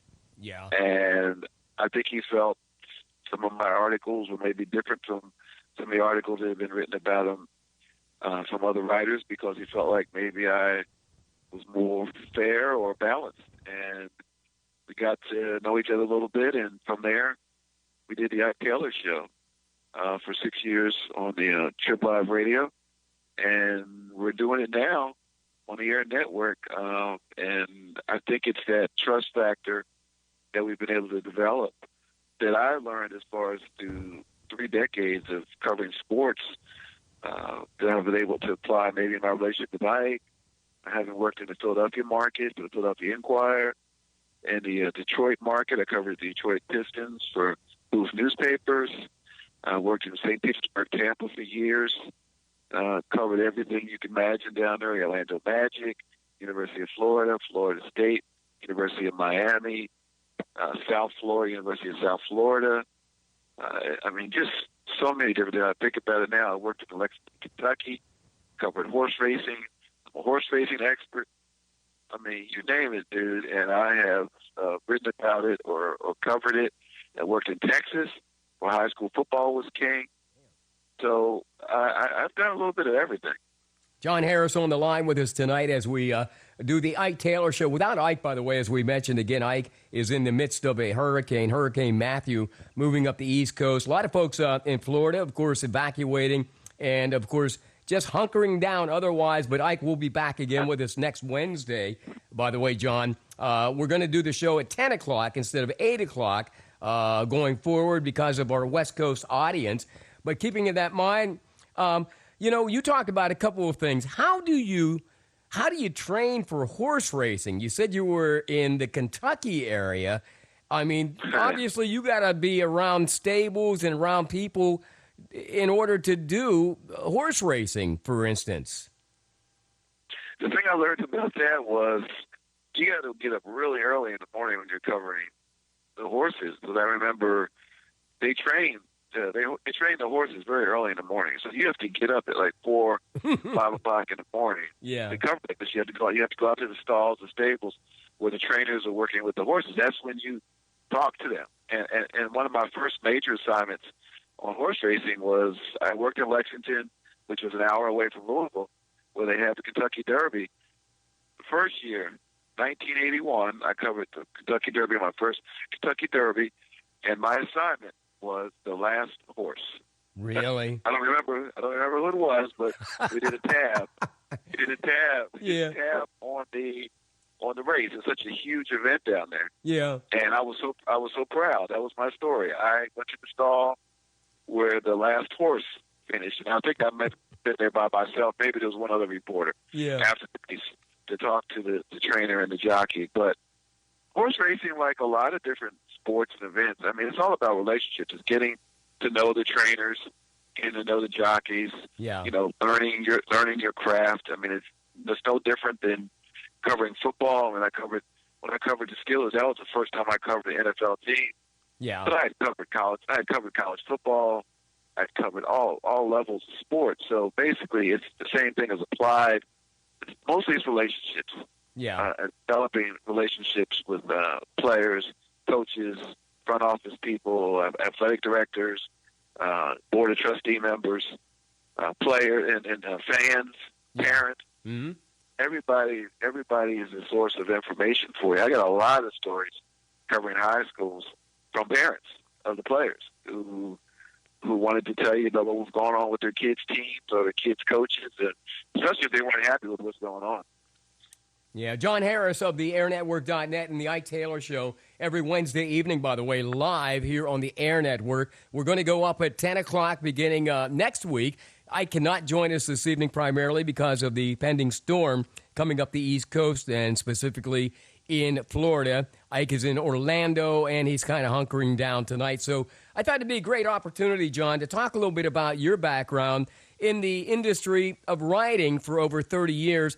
Obviously, you've seen some changes. We'll talk about those later, but let's fast forward a few years. When you meet Ike Taylor, how does that conversation go regarding a relationship and, more importantly, a radio show that you guys sustained for over 6 years? I remember one of the first stories I did on Ike. I started covering the team in 2006, the year after the Steelers won the Super Bowl. And Ike had just signed a new contract. I came after all of that. I didn't know Ike. He didn't know me. I was just another reporter. I did, however, meet his uncle, Herman Francois, who raised Ike from his early teens, him and his wife, Judy Francois, and became like a father to him and got to know him, and through his uncle, got to know Ike more. We would talk all the time. Eventually, Ike, because of the relationship I had with his uncle, who was closer to my age, Ike began to feel more comfortable with me. But one of the earlier stories I did on Ike was Bill Cowher was the coach, and he had some games that didn't go well. And technically, he was benched. Ike doesn't say he was benched, but it's a big controversy. Bill Cowher made some comments about him not doing the job. It seemed like there were some issues over his new contract. He just won the Super Bowl. And I did a couple stories on him, including a Q&A, where he was able to really talk about a lot of things that were going on with him, not just at that moment, but just the position of cornerback and the pressure and the things that he was experiencing. It maybe put him in a different light than what a lot of journalists in the area were doing. And I think through that article, he began to feel like I would give him a fair shot. As I always told him and all players, I mean, if you mess up, I'm going to write about it. So don't expect the fact that I know you or you know me. You know, it's about the readers or providing them with fair and accurate information. But I do believe that the element of fairness matters. It counts. And I've seen many, many examples in sports where sports writers, columnists, radio people, TV people will show favoritism towards an athlete, not criticize them as much because they like him or because they have a relationship with him, but they will criticize or be harder on other players. So I always kind of took it upon myself to do the same thing, but I wouldn't necessarily do it with the players that everybody else was doing it against. So I always looked like I was kind of like the different guy. Because, well, he's doing this with Ike Taylor. Where a lot of media members were criticizing Ike Taylor. And one of the things I learned through talking with a lot of experts and coaches was his role in the Steelers defense was so valuable because of his ability to play one-on-one against the other team's top receiver. And by doing that, the Steelers were able to do their famous Phillipsburg and what have you because you didn't have to roll a safety over all the time with him. He literally played the other team's receiver one-on-one, bareback. So in Dick LeBeau's scheme, if you had a cornerback that could do that, you had a Troy Polamalu who could do his thing, who could freelance, which is essentially what he was doing because of the trust factor that they had with Ike. Did he get burnt on some plays? Yeah. When you're going up against the other team's number one receiver, some of the best receivers in the world, you're going to give up some plays. But more often than not, and look at the success that the Steelers had. I mean, their run, I tell you, Greg, their run of number one, number two, number three defenses over maybe a 10, 12-year period is unprecedented. And I've told them Ike that many a time that, history will serve the Steelers as one that during that stretch is one of the greatest defenses ever over an extended period of time. There were a lot of teams that were number one this year or rushing this year or number one against the pass that year or number one total defense. But look at there was a stretch of years where every year the Steelers were 1, 2, 3, 4, 5 every year. It was incredible. And into a conversation with John Harris of the Ike Taylor Show. Of course, what you hear weekdays, Wednesdays at 10 p.m. here on the airnetwork.net. We are live tonight in the studio. I am Greg Banks, class of 72, proud to be a Bearcat. Tonight, the Bearcats leading Bald Eagle area 14-7 at the half. We're also monitoring some other games from around the region, including the Tussey Mountain Southern Huntingdon game. Last check we had was heading into the second. It was 7-6. Southern Huntingdon leading that game. If you have a Juniata Valley score, perhaps Mount Union, or some of the other regional teams from around the area, including Williamsburg, please, by all means, check us out on the Air Network Facebook page. That's Air Network Facebook page. Leave your scores, and we'll pass those along. Meanwhile, halftime of this game, it's now Huntingdon 14 and Bald Eagle area 7. It is a crucial game for the Bearcats as they now have 4 losses versus 2 wins. And in order to get into the District 6 playoffs because of the reclassification and the changes in the classifications this year, they take the top 6 teams. Huntingdon, last check, was number 7. So they have to win a few in order to get to the playoffs this year. So we're cheering them on. And, of course, tonight is homecoming at War Vets Field. They have a beautiful new track just installed. And tonight, the homecoming queen will be crowned. We hope to find out who that person is coming up following the half tonight with Chad States and Jim Zauzig, who are live at, of course, War Vets Field at this very moment. Again, halftime, as we have a conversation with John Harris from the Ike Taylor Show, 2-time Super Bowl champion, former Pittsburgh Steeler, now working with the NFL Network and also the airnetwork.net, here based in Huntingdon, Pennsylvania now, after 5 years in business in the Johnstown area, bringing in more content and, of course, more programs for you, including Bearcat football. Soon, we'll have junior hockey from the Johnstown area. In addition to that, our talk shows with nationally known Ike Taylor of the Ike Taylor Show and some other folks as well. We're working on some new content all the time. And, of course, appreciate all of our sponsors, folks like Mel's Concrete, LLC, Dave Goodman and the Goodman family from DC Goodman and Family. And as I said there, Dave Goodman, who was a good friend of mine, we miss him truly. His brother Jimmy doing a great job with that company. And more importantly, what a philanthropic family. The Goodman family, who always supports all sports throughout Huntingdon County. We certainly appreciate that. Joe Brenneman and the Brenneman family, who we've known for many, many years.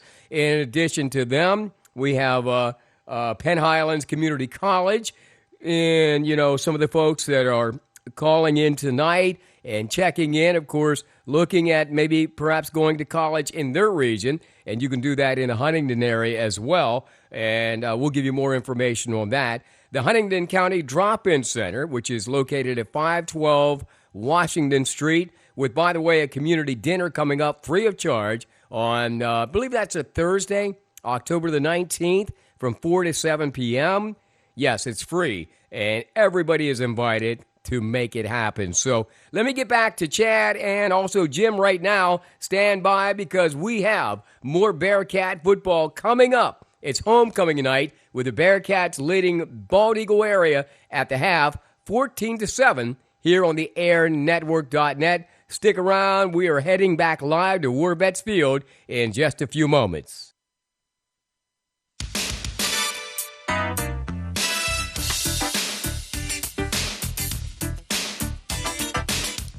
And now, back to Huntingdon Bearcat football on the airnetwork.net.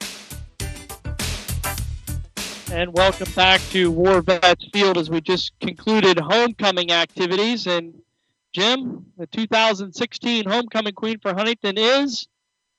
Oh, wait a minute. I got to build this. Oh, I'll let you build it up. Go ahead. I was putting you on the spot there. Go ahead and build it up. Our 5 finalists were Olivia Himes, McKinley Miller, Rachel Price, Alyssa Runk, and Kim Stratton. And your 2016 homecoming queen is Kim Stratton. So congratulations to Kim Stratton, the 2016 homecoming queen. Back to the game. It is a 14-7 score in favor of Huntingdon. Those 14 points coming in the first quarter for Huntingdon. 7 coming in the second for Bald Eagle area. So we run down some first half statistics for you. First downs, Huntingdon was 6. Huntingdon with 27 yards rushing and 61 yards passing for 88 total yards of offense. Also 3 penalties for 25 yards. Porter leading the way on the ground for Huntington with 7 carries for 19 yards. Noah Glennie checking in, 1 carry for 16 yards. Passing is Andrew Hootie, 3 of 7 for 61 and those 2 touchdowns. All 3 completions coming to Jonathan Price, along with a 25 and 27-yard touchdown pass. Baldwin area, 8 first downs on the evening, 89 yards rushing and 42 through the air for 131 yards of total offense. 4 penalties for 20 yards. Baldwin area getting it done on the ground would be Blake Roberts, 8 carries for 32 yards and 1 touchdown. Austin Young, 5 carries for 27 yards. And then Kresovich, 7 carries for 21 yards. Kresovich also checking in with 4 completions on 6 attempts, 42 yards, and 1 interception, that coming by Ian Border.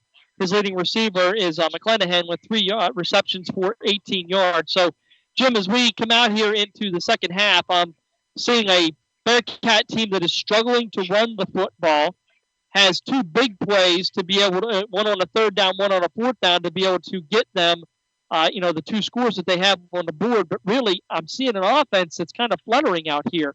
What changes does Huntington have to make to try to get this game kind of over the hump and more into, where they want to be, a little bit more of a comfort zone for them? Well, I think that right now they're going to have to reestablish themselves in the trenches there, because the running game looked rather good in the first period.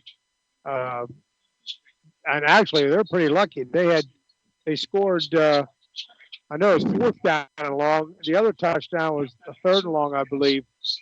So, they're just going to have to reestablish themselves on the ground. They had a 60-yard drive and scored in 3 minutes and 30 seconds. Then soon thereafter, they had a 30-yard drive, scored in 6.5 minutes.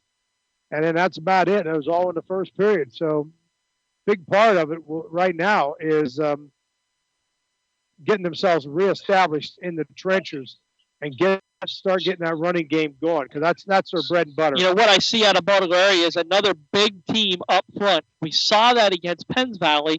Huntington able to kind of exploit Penns Valley and take advantage of them speed on the outside. The difference between Baltimore area and Penns Valley is these big guys can move. And we're being able to see them track down Huntington on those outside edges where Penns Valley was not able to.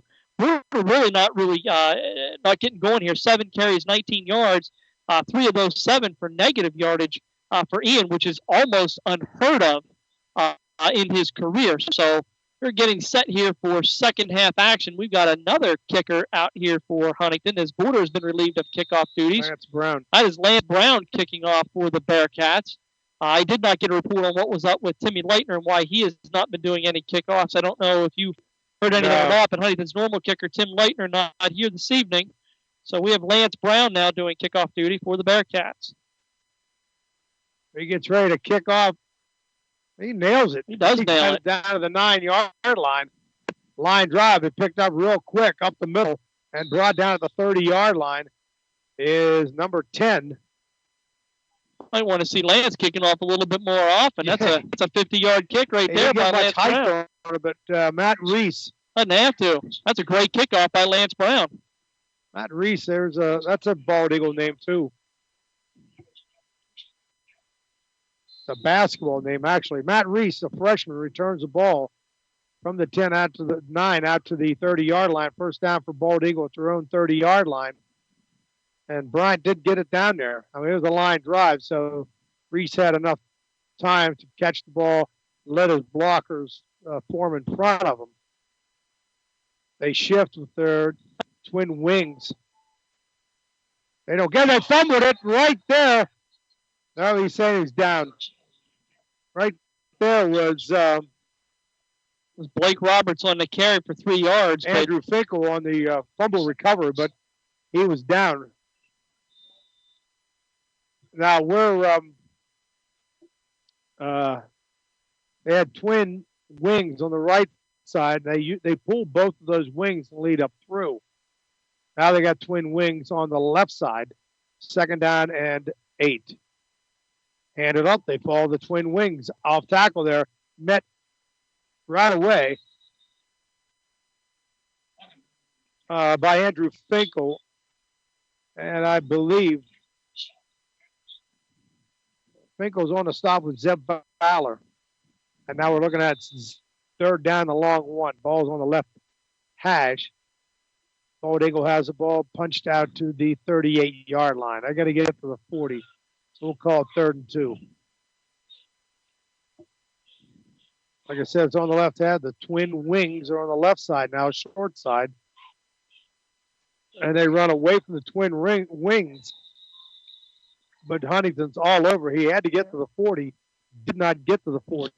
He just got back to the line of scrimmage, did Hockenberry, and that'll bring up a 4th down and 2 still. Yep, back to the line of scrimmage goes Hockenberry. No gain. So are they going to line up? Are they going to go? They're going to go for it now. They've punted all night long. And they're showing punt, and they've already faked 2 punts, 1 for 2.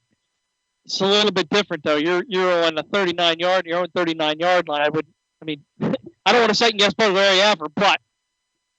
Well, with you're already down a touchdown. You can't take a chance there. They did a fake punt, and they got the extra first down.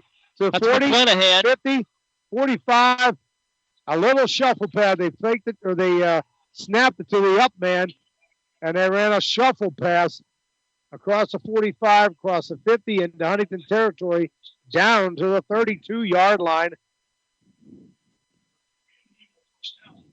And technically, they were successful on the first one. Yes, they were. So they're 3 for 3. No, they missed it. The one was almost an interception there. So the Border almost intercepted one.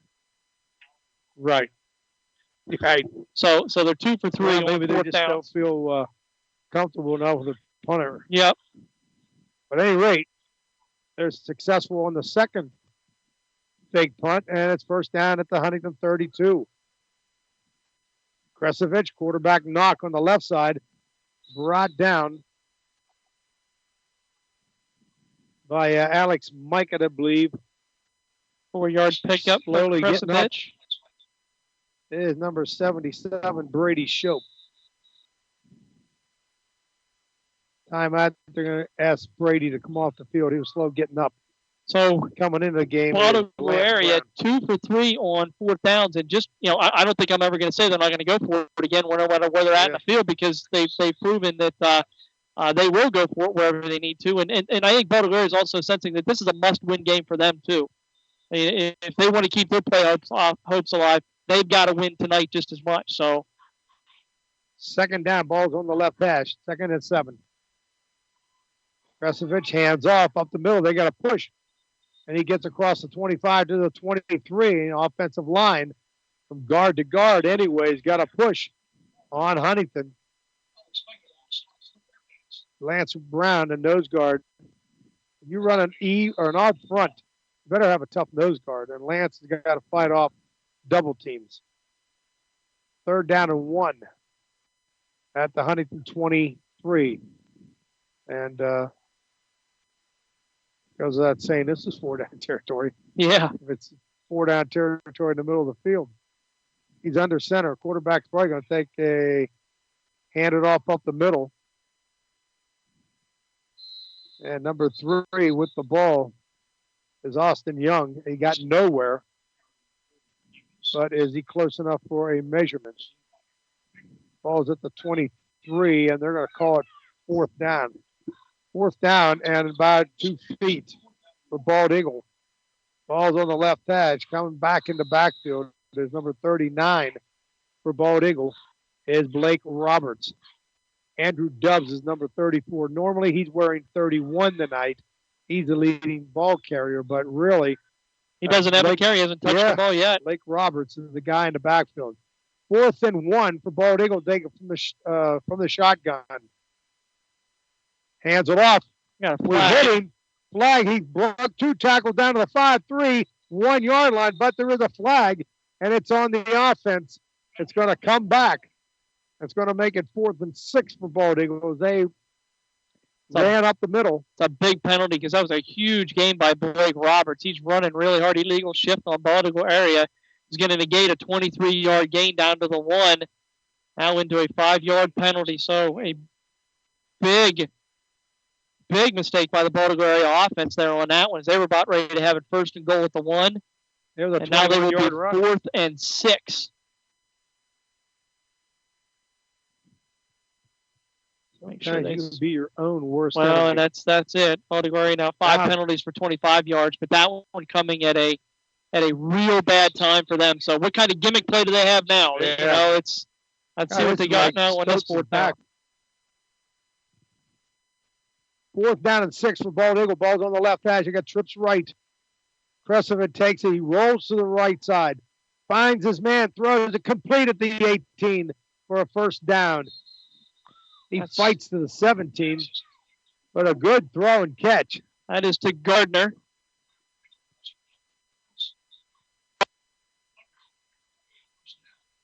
Gardner has 140 yards coming into this game receiving the ball. He's second leading receiver for Bald Eagle.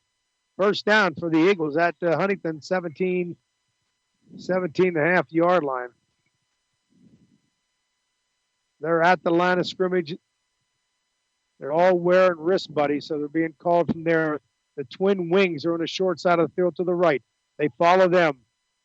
Roberts gets down to 10, to 5, pushed out of bounds inside at the 5 yard line. First down, Bald Eagle. Bald Eagle area in total control right now offensively, Jim, as the Huntington defense has no answers for anything that they are rolling their way. They can't get them off the field. I think you need more down linemen there. Huntington rolls their outside backers up. Now they're to the line of scrimmage. They have a 5-3 defense. They dive over the middle. Nothing there. It's first and goal for Bald Eagle at the 4. They got nothing. Second down and 4. What the feel you're getting when you're, as a game goes on, you get a feel for the other coach. And right now, maybe not this play, but either 3rd or 4th down, you're going to be looking for a trick play here.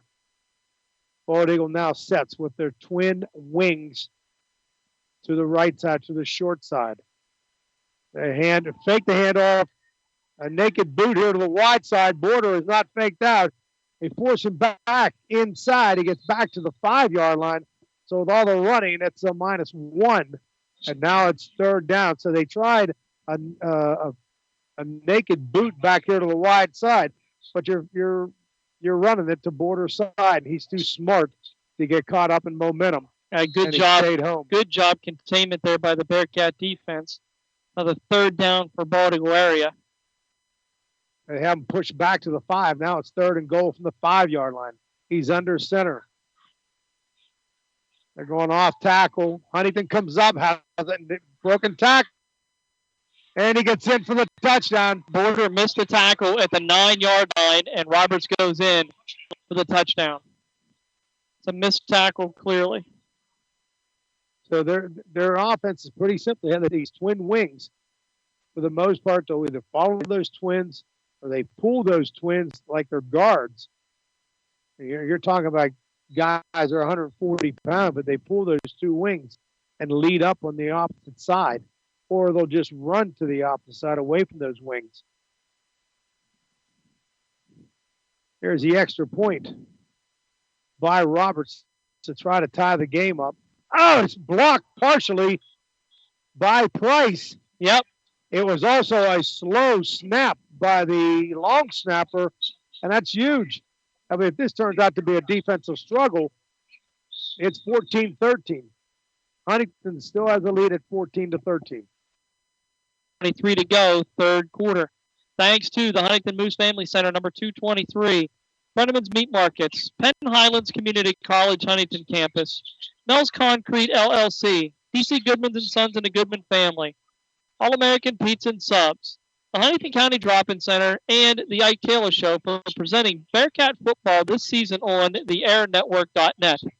So Jonathan Price with 2 touchdown catches in the first quarter, but that block kick might be just as important as what those 2 touchdowns were, as now it is a 14-13 lead for the Bearcats. Huntington about ready to receive the kickoff here, their first possession of the second half.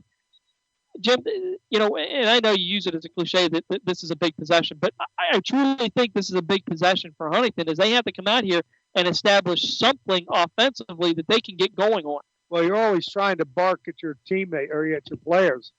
You got to answer their score. And Bald Eagle received that kickoff.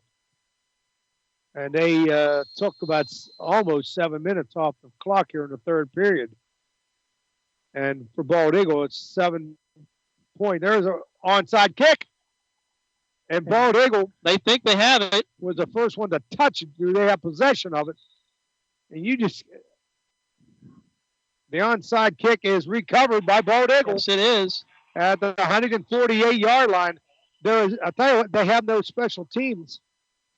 You'd like to think that would be coming out in a scouting report, but they have no special teams whatsoever. They hardly they kicked off once deep, and that was just at the end of the half. And they are pulling out they're pulling out all the stops. I mean, they've got everything but the kitchen sink out here right now tonight, Jim. They are 3 of 4 on fourth downs. 3 of 4 on fourth downs. 3 of those are coming off of fake punts. Here we see an onside kick, a surprise onside, so to speak, as nobody really saw that one coming. They're doing everything they can to win this ball game. I'd have the hands team up there every time. So they got there again. The twin wings to the right side. They're going to run off tackle right to the 45-40, brought down at the 39, and a flag. Hunter Hockenberry has 200 yards rushing coming into this game, 199. Flag thrown. Usually it's holding.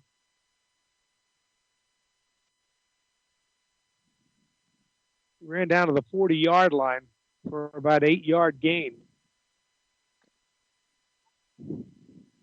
Face mask against the offense. Wow. They're going to mark it from the 40 and now mark it back 5 yards.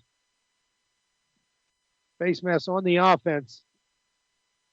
So from the point of the foul, it goes from the 40 back to the 45. But it's the incidental varieties. It's only a 5-yard penalty. And it'll still remain first down. Second down? Should be second down. If it's against Bald Eagle. I would think so, too. They run off tackle. Shope's there.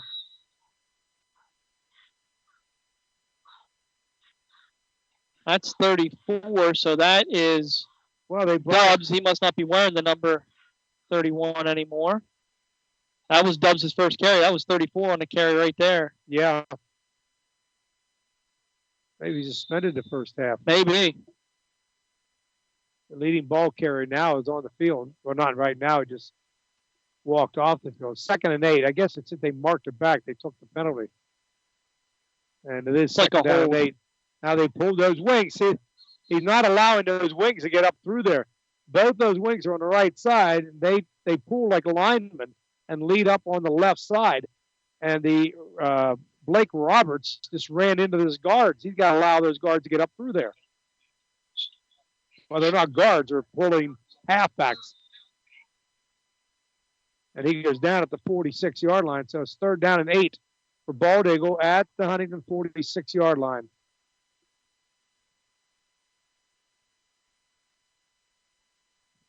Ball's on the right hash. They have an open end on the right side, on the short side. 1-on-1 against Price. Trips here to the wide side on the left. 3rd and 8. He's rushed. He's got him by his shirt tail. Zeb Fowler. Down he goes. Zeb Fowler, great job. I was hoping we'd get a stop here just to see what Bald Eagle's going to do. Now they throw a flag.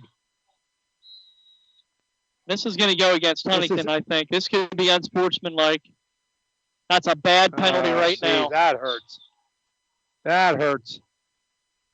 So it's a 7-yard sack, but you're going to have a 4th down and 16 for a team that doesn't know how to punt. And now we said something out there that the man in the white hat threw his laundry. That is a big penalty. And that's going to give Bald Eagle unsportsmanlike conduct. It's an automatic first down on something like that, and that's just bad. It's just something you can't have happen. Oh boy! And I think it was Zeb Fowler. It is, and he was having a heck of a game, and it's just something you got to maintain composure, specifically in a tight ball game like this. You get the opportunity to pin him back, and you got a player that loses composure. And he's hearing about it right now from Coach Hootie as well. He should be. The ball is sitting at the Huntington 38-yard line, but they are not giving them the first down. It's going to be 4th and 1. Oh, 16, now it's 4th and 1.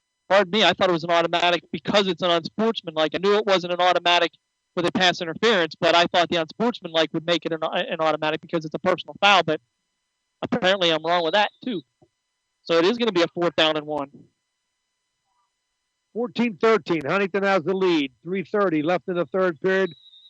Bald Eagle now is calling a timeout. Oh, that's great. Bald Eagle's going to use their timeouts. They were not organized there. Scores around the area. Mount Union was leading at the half, 25-0. Juniata Valley also leading at the half, 27-0. Clearfield up 22-3 over Tyrone in the third. Okay, so we're just finding out that Timmy Leitner was not able to be here this evening due to being hurt in the soccer game. So that would limit him, as Timmy also a member of the Huntington boys soccer team. Join us Mondays at 7 p.m. for another edition of Monday Night Sports Talk on the airnetwork.net. Join yours truly, Chad States, along with Greg Banks, Dave Shannon, Jimmy Ty, as we discuss the Steelers, Penguins, Pirates, Pitt, Penn State, and more from the world of sports each week exclusively here on the airnetwork.net. So Baltimore area with another 4th down opportunity here. They are 3 of 4 on 4th downs so far this evening. I see no reason why this one won't be successful, as it is a short yardage situation, and they've been good in short yardage situations, specifically behind this good front line. Probably maybe a quarterback sneak here by Kresovich up between the two guards. Under center. I think he's just not showing those A-gaps. They go off tackle. He's hit. He's driving he battles to get across the 37. I think he has it. Big leg drive there by Roberts, and he should have enough for the first down. Yep, he gets to the 37. It is a first down for Bald Eagle. I think Huntington did shift there to try to put 2 people in both A-gaps. Well, we're at 4 of 5 on 4th downs, Jim.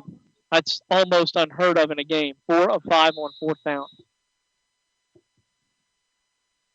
1st and 10, Bald Eagle at the Huntington 37-yard line. Ball's on the right hash. Kresovich takes a snap. He's going to keep it himself. Off tackle to the short side. Coming up quick as Newingham makes a play for a -2. Good job by Dylan Newingham in there, being able to shoot the gap and get in there and shut Kresovich down for a negative yardage on that. Huntington that's your old linebacker drill. Slide, and attack the seam and go get the ball. Jim, Huntington's got to find a way to get off the field defensively here. Yeah. They've got to be tired, hands on hips. They've been out there a long time, not just in this half, but also at the end of the first half as well. I don't think the offense has been out here yet. Nope. They're in the third period. Nope, you haven't seen them. They have not been out on the field yet. It's been all over the field and got the touchdown, then onside kick. Yep. And they still have the ball. Second down. 2:26, and Huntington's offense has not been on the field yet. 2nd 11, ball's on the right hash. It goes to the short side, and he has a sideline, and he's off. Down the right sideline. He's going in for a touchdown. They saw the seam on the right side, on the short side. And it's Blake Roberts down the right sideline for a touchdown. And Bald Eagle goes ahead in the ball game with 2:13 left in the third period at 19-14. It's a 37-yard touchdown run by Blake Roberts, his 3rd of the evening for Bald Eagle area. This should not be an extra point. They're going to be going for 2. When you're up by 5, you might as well go for 2.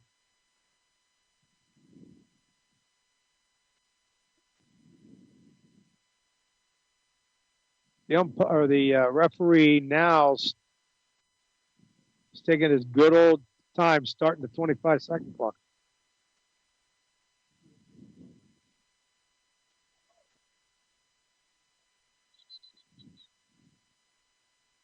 Yeah, the official never started the 25-second clock. But they're calling delay a game, so I wonder if our clock didn't work here. Regardless, it's a delay game against Bald Eagle area. delay a game back out to the 8-yard line. Now he starts the 25-second clock.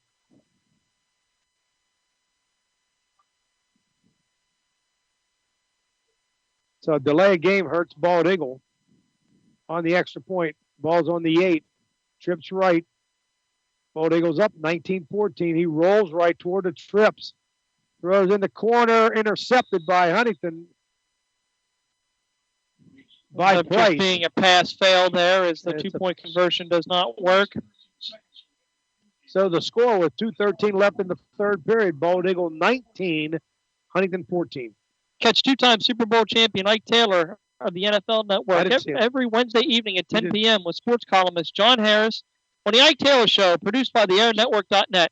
Here Ike and John discuss the Steelers, the NFL, and talk with NFL insiders every Wednesday night at 10 and on demand exclusively right here on the airnetwork.net. So, Jim, 2:13 to go, third quarter. Huntington has yet to touch the ball this half, and they're in a hole. I mean, they're absolutely in a hole here. And I mean, there's 2:13 left. That means Huntington or Bald Eagles had the ball almost all 10 minutes.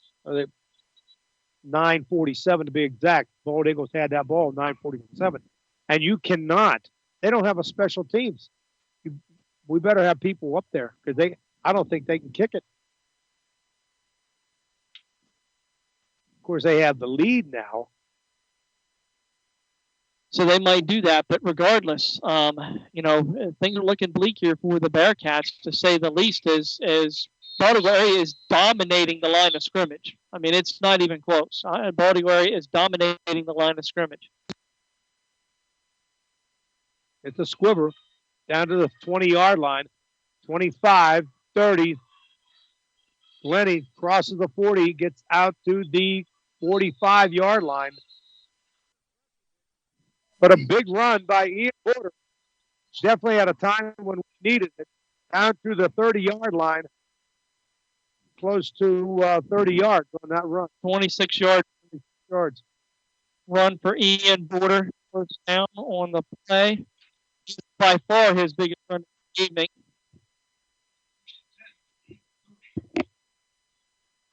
Ball's on the Bald Eagle 30-yard line. Ball's on the left hash. We got trips right.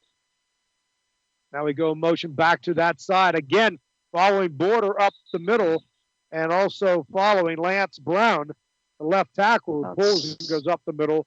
6 more for Border on that carry.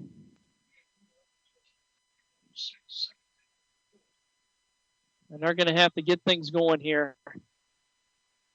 Huntington is in dire need of a score here at this point in time because they've not shown that they can stop the Bald Eagle offense or get them off the field.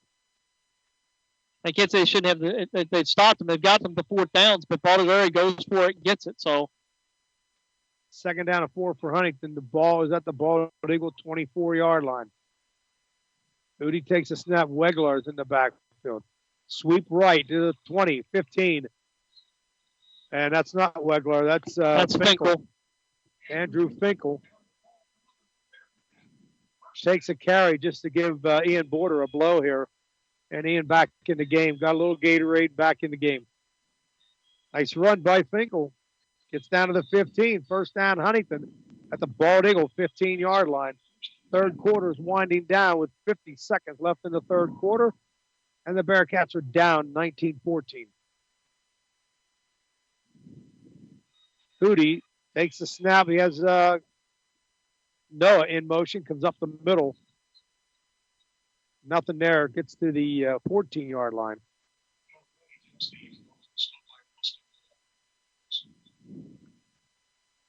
Second down and 9. Second and 9 for Huntington. 15 seconds left. You going to try and get this one off, or what are they going to try and do here? Yep, looks like they're going to try to get it off.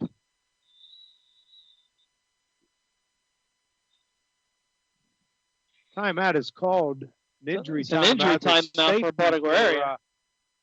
And that's Roberts. He just pulled his hamstring. Yeah, that's bad news for Baltimore. He's been their mainstay at ball carry. He's got 15 carries, 91 yards in those 3 scores. So That's a big loss for Baltimore area right now. Also helped Huntington maintain a little bit of extra time here in the third quarter. Clock's winding down. They snap it.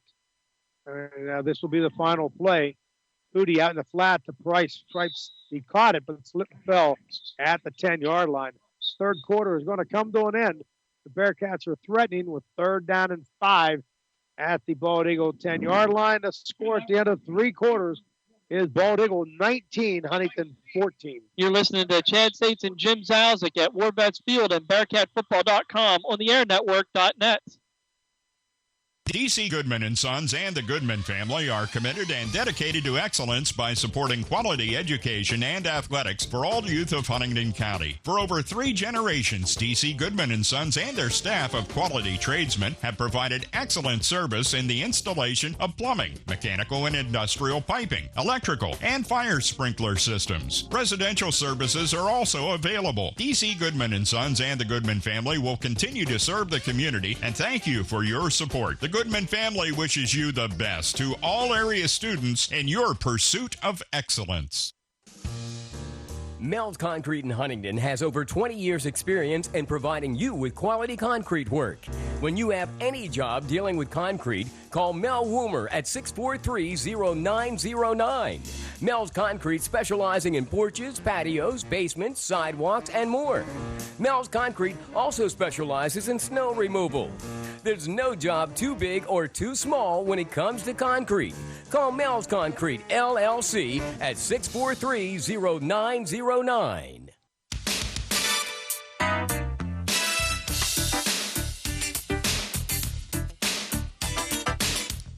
And now, back to Huntingdon Bearcat football on the airnetwork.net. We're back to fourth quarter action here. Huntington with a 3rd down and 5 at their 11. First down, Huntington ball's on the left hash. Ian Borders on the left side of Hootie. Now he sends Price in motion. They hand it off the border up the middle, and they got him. He did not get anywhere near the first down marker. 1 yard at the 12, and now it's going to be 4th down. 4th and 6. Tried to fake it on the jet. Actually, it would be -1. His 4th carry for negative yardage. I don't know if he had that many all of last year. He's got 4 of that so far, 4 like that so far in this game. So 4th and 7, the ball is on the 12-yard line. A big 4th down for Huntington. checks in the game. Now there's 10 seconds on the play clock. Andrew Hootie's getting under center, and there's 5 seconds on the play clock. Snap it back. He fakes it. Look in the end zone against the grain. Nice catch. Touchdown. What a catch. Ben Briggs. 81. 89, Ben Briggs. And he took it right away from number 6, Derrick Henry. And Derrick Henry is a junior corner that's pretty good. And wow, that is a huge touchdown. What a grab by Ben Briggs in the end zone. For that ball. He might have learned something from the second game of the season, where they tried to run that same play to him, and he kept his hands back. He didn't reach for it. This time he reached for the ball, and he's a big target. I mean, Ben is 6'3", 185. And with that touchdown, Huntington goes up by 1. And again, they're going to go for 2 here. They go off tackle. Borders in. He's in for the 2-point conversion, and Huntington goes back out and with 11:08 left in the third period. It's Huntington 22 and Bald Eagle area 19. Well, Jim, I don't want to underestimate. That's a diving catch in the end zone, as we have an injured Bald Eagle area player down now. That is a diving catch in the end zone, going away from the defender, and just totally laid out for that ball, the junior Ben Briggs. He is a big target, no doubt about that, but that's a heck of a set of hands to make that happen in a big play in a crucial situation. So great job, Ben, for that. Outstanding job. And Andrew Hootie put the ball right where he sure did. The defender could not get a hand on it. That's to discredit the throw. The throw had to be exactly where it was for that to happen, too. So Henry could not get across Ben Briggs' body to knock it down because he was it's fake knock right, 6 special, and you run a guy against the grain. And Henry was not fooled. But it was a great throw, great catch. And Huntington now goes back ahead, 22-19. I'm calling that play. I don't know what Mike calls it, but it's basically the same as what you, if there's any alumni out there listening to me, what we used to call six special. You run fake, knock right, everybody runs to the right, and then you bootleg back here to the left side and catch the tight end dragging. And like I said, Henry was there, but the ball was perfectly thrown, and a great catch by Briggs, and Huntington goes up by 3. We got a break on the field as one bald eagle guy on the extra point. Quite Just sure now that's number 7. That's one of their leading receivers, Cale Gardner, popping up. So another injury for Baldwin area. We'll have to make note here and see if Roberts returns back to the offense for Baldwin area. Right. He went out limping with a hamstring injury here late in that third quarter, and he has been the main cog of their offense. 3 touchdowns on the evening, but 15 carries for 91 yards on the ground. So Gardner did not want to be helped off the field. No. He went off on his own power, but he does have a noticeable limp. And Scott DeVore over there will probably take him to the bench. Oh, he's going to work on him right now. He just cramped up. That's his issue. So it'll be interesting if Gardner gets back out there when they go back on offense. Huntington getting ready to kick off. This could be an interesting 11 minutes and 8 seconds left. Yeah, looks like big old Lance Brown out here to do the kickoff, dude. He's did an excellent job his first time as a line drive, but it was a 50-yard line drive all the way down to the 10. I have to go back to when I first started as head coach. I'm trying to get Courtney Gettick to be the kicker. And he would power the thing down the field. It wasn't up in the air. It wasn't pretty. But he would power it down until we figured out that J.B. Gibney is the kicker. Line drive, hit the ground. That's it. And he fumbles at the 5. He picks it up at the 5. 10 to 15. Huntington has them surrounded. Great job, at the 11-yard line. Excellent job, Jarris Warner, to get down there and make that stop. Ben Briggs right there with him. But you got to hand it to Lance Brown. He kicked a hard one down the middle, and the kid did not pick it up cleanly. I'm going to tell you right now, I don't think he relinquishes that job the rest of the year. That's 2 of the hardest. 50 yards on the first one, 55 on the second one, and their line drive shots. That's a hard ball to handle coming down there. The one thing I was hoping for, that it hit the ground. Once it hits the ground, you know where it's going to go. Absolutely. So good job, Lance Brown, coming in. You want to get out to the 12. Bald Eagle ball. They are down by 3 to Huntington. They have it at their own 12-yard line. They got their twin wings on the split end side right now. They hand it off to Austin Young. Off tackle on the twin side to Austin Young. And he gets about 9 yards. He gets 11 yards. Yeah. Out to the 23. And they are getting people up onto our linebacker level.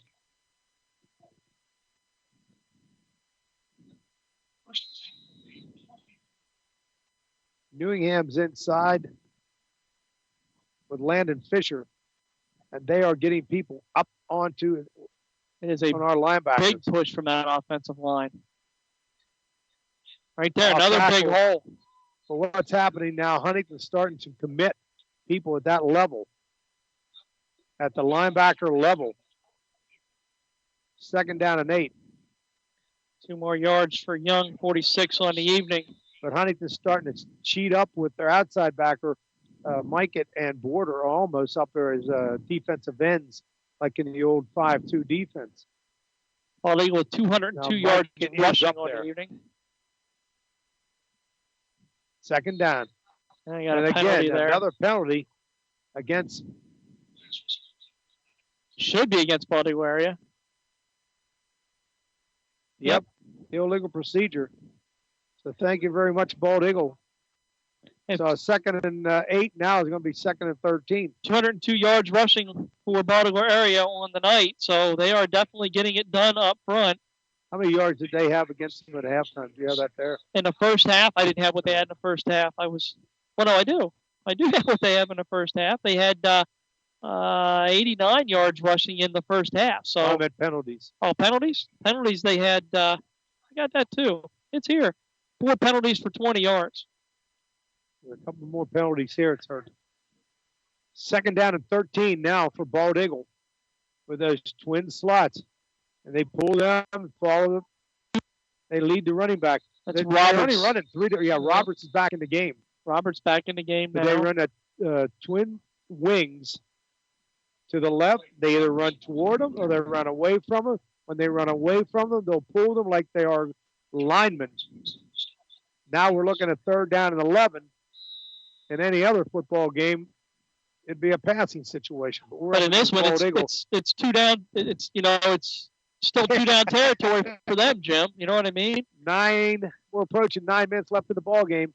Huntington's hanging on to a 3-point lead.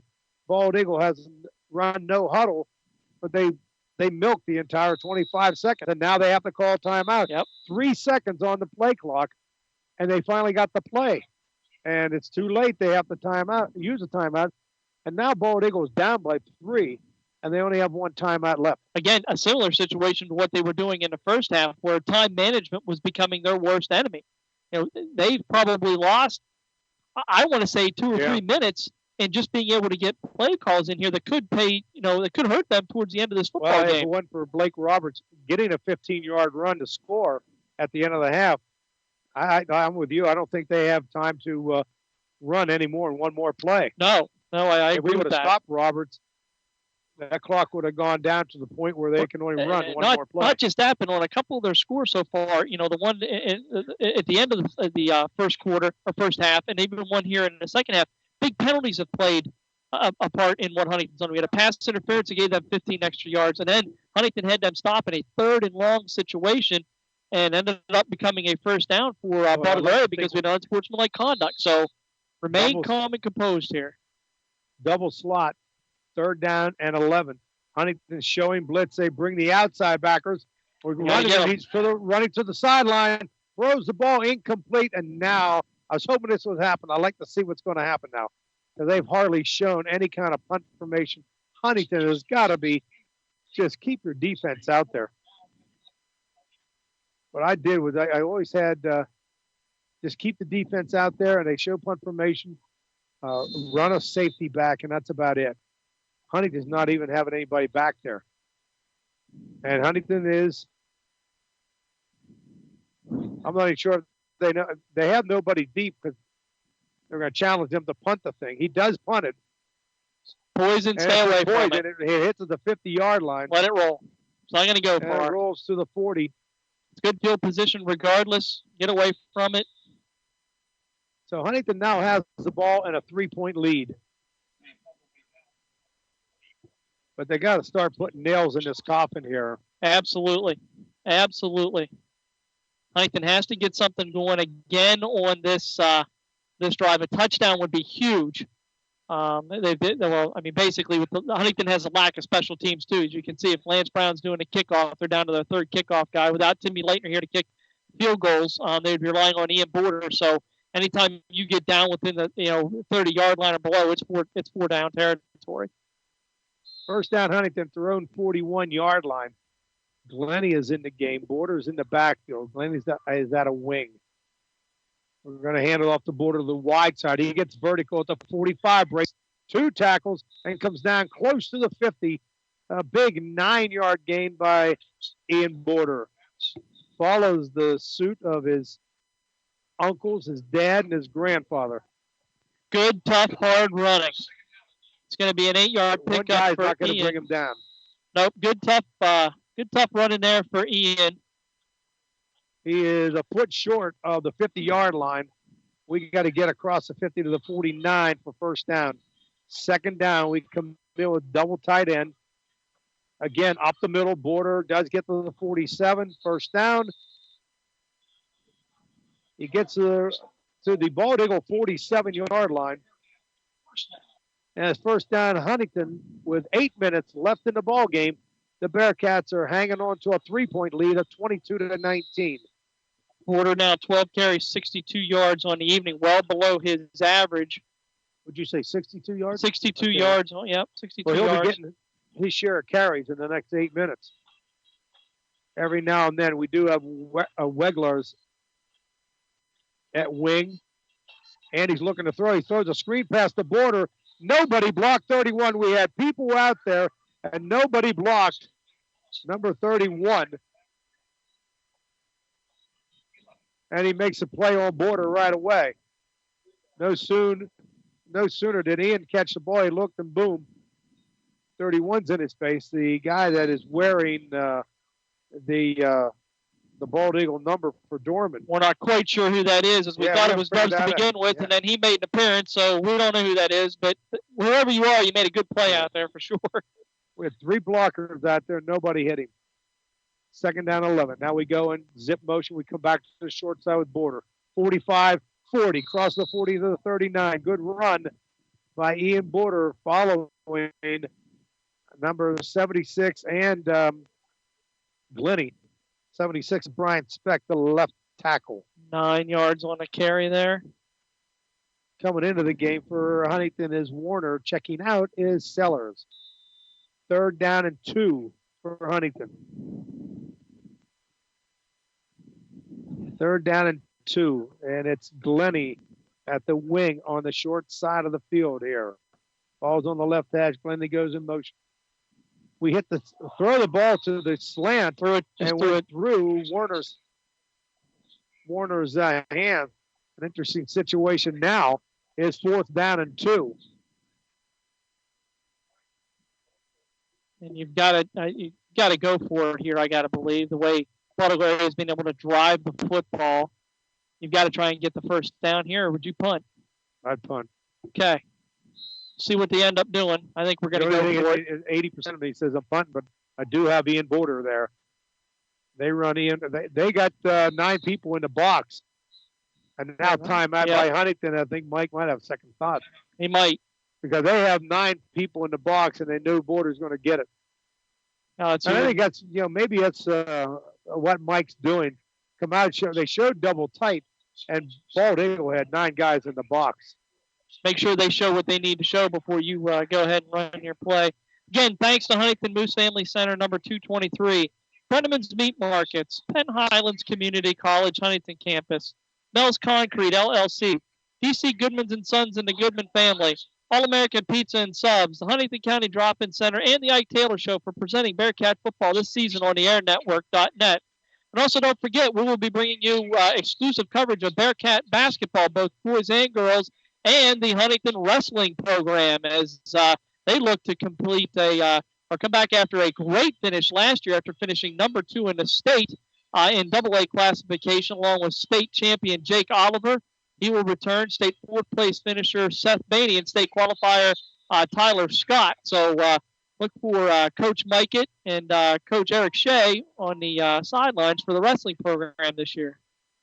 Hand it off, Border to the short side. He got the first down at the 35. Great stiff arm, and wow, another great stiff arm out of bounds on that too. To the wide side, and Border comes back to the short side. You often say it, but he was not going to be denied on that. So you need 2, and he gets 8 on that carry. First down, Huntington to the 30-yard line. At Bald Eagles 30. And the clock's now at 6:18, and we just got ourselves another 2 to 3 minutes that we can milk off that clock. Huntington has a 3-point lead at 22-19. 6:18 left. Ball's on the left hash. We fake it. Border no mistakes. Good run here by Hootie. Right side, 30, 25, 20, dives, jumps over a tackler at the 20-yard line, comes down at the 16. So it was a fake to the zip, and Border Hootie just kept it. It's a 14-yard pickup. 14-yard gain for Andrew Hootie. And a first down. No turnovers. Cannot afford a turnover right now.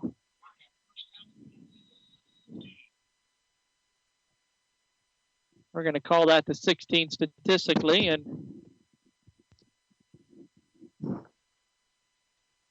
6 minutes left in the ball game. Huntington with a 3-point lead. They got the ball at Bald Eagles 15-yard line.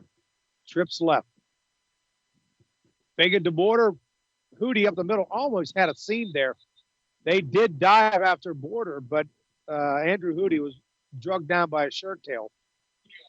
He had a little running room there. He was that close. One of their big, strong linemen was able to get in and get the jersey on the shoulder pad there and drag him down. And that's not an easy feat either. Andrew's going 205 pounds as a quarterback. So big, strong defensive line for Bald Eagle area. Bring up a 2nd and 10 now. Warner checks in. Weglers checks out. 5:23 to go, fourth quarter. Huntington hit the lead, 22-19. Second and 11.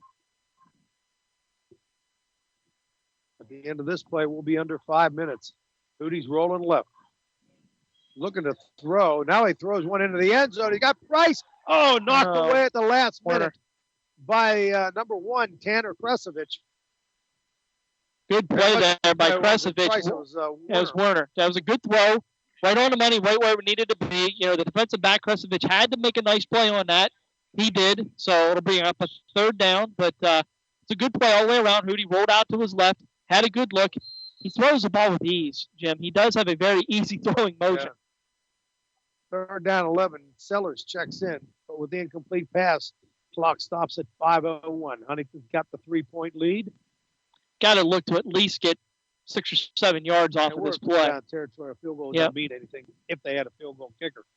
Trips left. Now Lenny comes back to the short side of the handoff. Down to the 10. Breaks a tackle at the 5. He's got the first down inside the 5. That is a great cutback run for Noah Glennie. Just when you need it, that is a great, great run. He broke a tackle on that cutback. He was headed for the sideline. He cut back toward the hash mark and got himself down to the 5-yard line. He needed to get to the 8 for the first down. That is as big an 11-yard run as you're going to see. Andrew could start milking that clock a little bit. I formation here as Finkel's in with the fullback. Come in motion to the wide side of the field. We go knock right and boom. He got met. He did not stand a chance. We're saying Border did not stand a chance. I'm going to try and get the number of that freight train. Oh, it's number 31, whoever that ends up being from Border area. It was the freight train that met Ian Border there and dropped him for a 1-yard loss. We'll call it no gain. We'll give him no gain on that, but regardless. Southern Huntington up on Tussey 28-20 now in the fourth quarter. A dozen seconds left on the play clock. Huntington comes up with double tight end and a flanker out here to left. High formation to give off the Border up the middle. He breaks a tackle at the 3-2. They try to push him in. He does not get in. He's at the 1-yard line, but that's going to milk another 30 seconds off the clock. This is why the high school ball has got to go to the 40-second clock. See, you're all at the mercy of the referee. Now the referee starts that 25-second clock.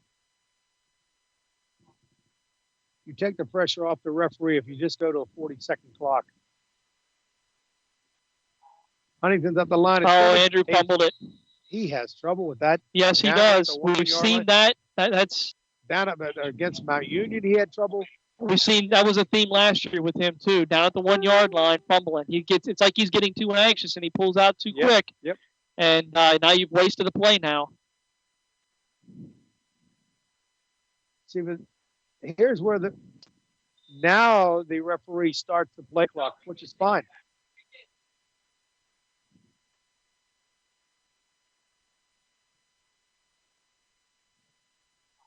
Well, this I don't know if I wouldn't go for it here. You miss a field goal, it puts it at the 20. It is fourth down. But let's think about this. We're going to show a field goal here. But it's going to be a timeout for Huntington. If you don't get the touchdown, you're giving them the ball at the 1-yard line. If you miss the field goal, you're giving them the ball at the 20. Yeah. And it's only a 5-point difference. So why not go for the touchdown, leave them drive 99 yards with the amount of time that's left on the clock to try to beat you, as opposed to missing something and have them drive 80? I think that's what the coaches upstairs I think that's what they're gonna try and rethink this here. But I think the smart decision says you go for it. You give the ball to your horse. You go for it in this position. If you don't get it, they got to drive 99 yards to beat you. And I don't think Bald Eagles. I know we've given up 2 touchdowns there in the third period, but they just don't have that offense. No, they broke one run for 37 yards. Anything beyond that, their next longest run is 12 yards by Roberts. That in the first half. So they show nothing in the passing game. I really think you've got to go for it here and not kick the field goal. Maybe you don't run between the tackles. Give it to Ian. To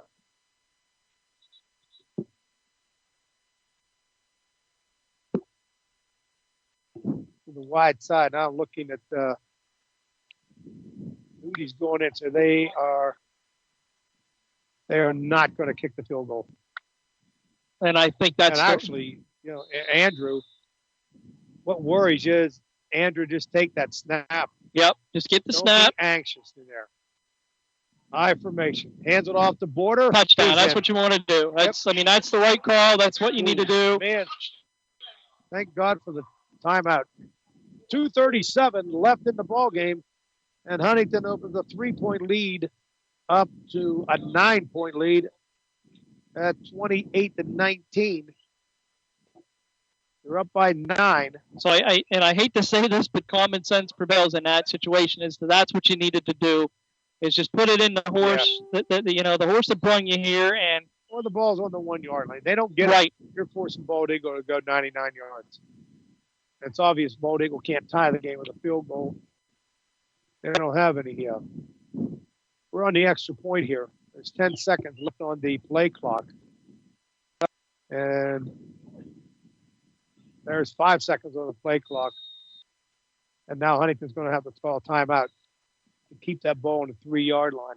Yep. Well, you like to think that Huntington won't need those timeouts, but right here, you don't want the 5-yard penalty. Keep it at the 3-yard line, call timeout. And you're up that play out there. You're up by 9 now, so it's a 2-score game regardless of whatever happens here. You're still at a 2-score game with 2:37 left to go. A big, huge, fourth quarter here for the Bearcats coming out and getting the touchdown pass from Rudy to Briggs at the 11:08 mark, the 12-yard, and then coming down here at the 2:37 mark in the border with the 1-yard run to push us out to a 9-point Bearcat lead. Yeah. I thought that we had.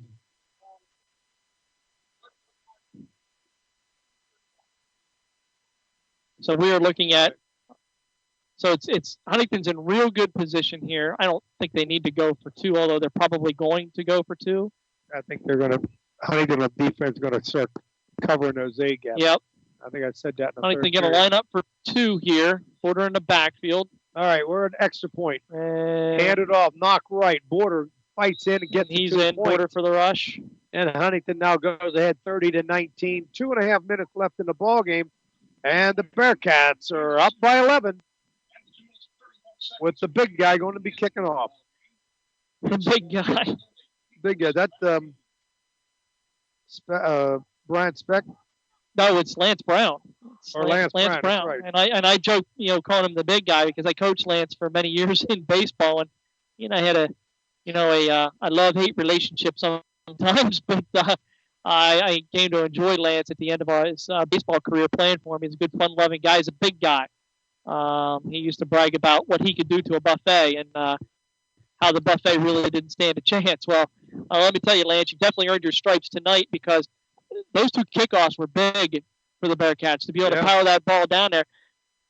The second one they fumbled and allowed Baltimore to have bad field position at that point in time as Jarvis Warner was able to get down there and tackle the kick returner at the 13-yard line and then force the punt for Huntington to get back into position to score and to push this game ahead 30-19. Well, Bald Eagle wasted 2 timeouts early in this. Now they already have 1 left. Again, clock management's been their worst nightmare. They did it in the first half as well, and that's a problem they've got to solve. Deep for Bald Eagle. Actually got 3 deep, 2 at the 15, 1 back at the 9-yard line. There's a power drive, and he caught it at the 16. Out to the 30. Put him down at the 45, or out to the 44-yard line. Derrick Henry was one of the up guys, number 6. And he was able, he breaks out. This game isn't over yet. So it is first down for Bald Eagle at their own 45-yard line. And they're down 11 with 2:22 left in the ball game. Thing is, I don't know if they have a 2-minute drill. I don't know either. Ball's on the left hash. Bald Eagle come out with double slot. Slot on the short side, slot on the wide side. Kresovich takes a snap. He's looking the short side. He tucks it away. He does escape the pocket and gets out the midfield for a 5-yard gain. And we'll give him 5. You're going to take 30 seconds off the clock. Got 6 yards, crossed into the Huntington territory at the 49. 2nd down and 4. They look at their sleeve. Double slot. He's looking to throw. The man across it. We got a sack. Yep. He's down. Number 56 is Zeb Fowler on the sack. Just get up and be quiet, Zeb, and walk away. That's what we need you to do right now. Back at the 44. Clock's at 1:35. And Bald Eagle is going to use their last timeout. They almost have to call 2 plays here, but there's 3rd down and 11. 8-yard sack for Zeb, his 2nd of the evening, and a big one at that. The other one was just as big. It's just that we had a 15-yard penalty ensued after that. But this time Zeb able to walk off and maintain his composure, and he'll set up a 3rd and 10 for Bald Eagle area. Again, listen to tonight's game at 11 p.m. on the airnetwork.net. Also look for each Bearcat football game on our front page and under our podcast tab for on-demand listening anytime online at the airnetwork.net. Well, it's Bearcat football here at War Vets Field. 1:37 left to go in the ball game. Huntington 30, Butler area 19 on homecoming night. Again, congratulations to 2016 homecoming queen Kim Stratton. I'm sure she is going to cherish this evening for a long, long time. Went out earlier in the game with a cramp, but he's back in. Double slot. Snap back. He's looking to throw. He scrambles to the left. Now we got a holding penalty. Quarterback is still looking to. He's running with it now. And Huntington finally pulls him down at the 37-yard line on his scramble. We got holding against Bald Eagle. And I would decline that. Yeah, John Mike is saying decline it. And we'll take another loss of 6 yards. It's going to be 4th down and about 17 yards. 1:26 left. Yeah, that down's important. Yardage isn't. There's no timeouts for either team left, so we're down to the last play here for Bald Eagle. 4th down and 16.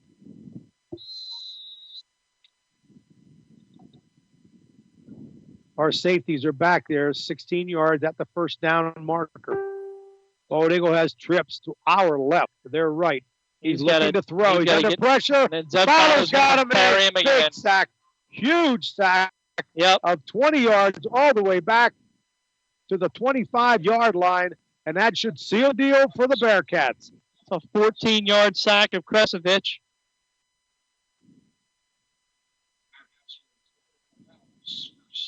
So with 1:11 left in the ball game, Bearcats will take over and take probably 2 knees here.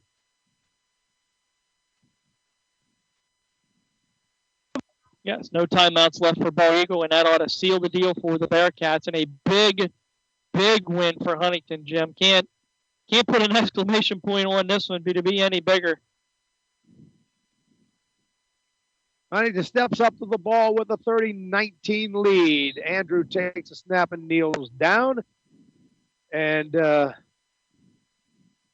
65 seconds left. It's just a matter of when is the referee going to start that play clock. And he does right there. So he'll take 2 knees here.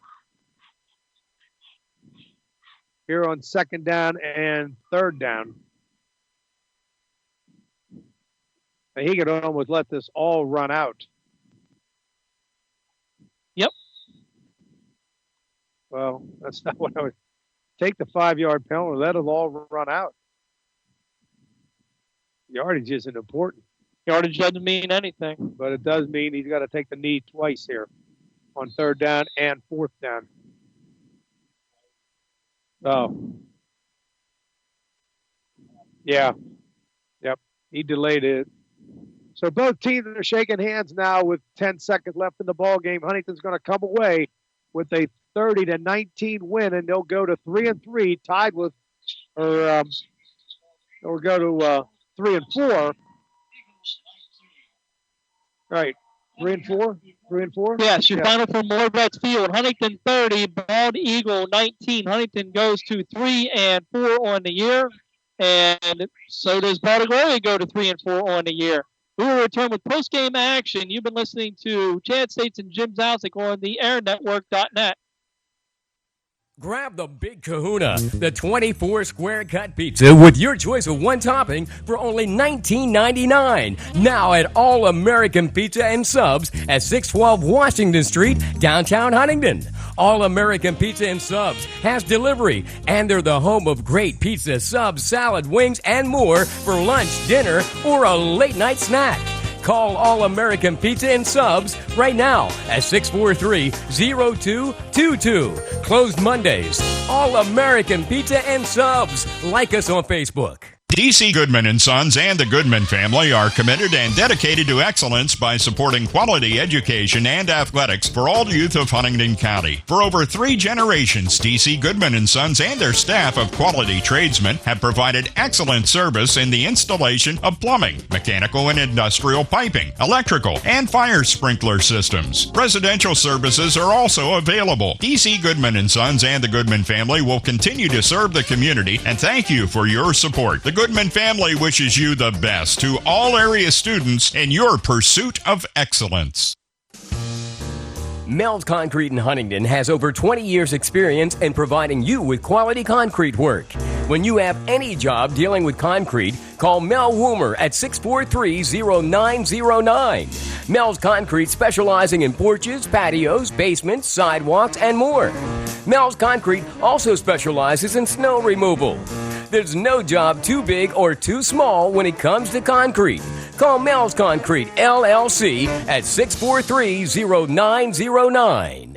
Brenneman's Meat Markets are celebrating nearly 70 years in providing Huntingdon County with quality USDA-approved processed pork, chicken, and beef products. Brenneman's has 2 locations in the county where the tradition of the finest meats are found in the region. Stop by Brenneman's Huntingdon weekdays from 8 to 6, Saturdays 8 to 3. Mount Union, open 9 to 5 weekdays and 9 to 2 on Saturdays. Choose specials of $10 to $50 meat packs containing your favorite meats. Or stop by and ask about our select custom cuts, prepared and packaged while you wait. Brenneman's Meat Markets in Huntingdon and Mount Union. Call our office at 814-643-2751 for specials and more information.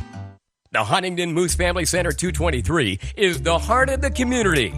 Becoming a member of the Moose enables you to join friends who have served the community for over 100 years. Coming up Saturday, October 15th, the Moose presents DD and the Pub Crawlers. Then join us for our Halloween party on October 22nd, featuring Backlash from 8 to 11. And don't forget, come downtown on Monday, October 24th at 7 o'clock for the annual Halloween parade. The Huntingdon Moose Family Center 223, serving the community with the best value in town. Pennsylvania Highlands Community College provides you the option to earn an associate degree, diploma, or certificate at an affordable cost. The Penn Highlands Huntingdon Center, located on Margie Drive in Huntingdon, offers degree programs in business management, criminal justice, liberal arts and sciences, and psychology. Are you ready to take the next step on your career path? Contact Penn Highlands Huntingdon at 814-643-6200 or visit Penn Highlands Community College online at pennhighlands.edu.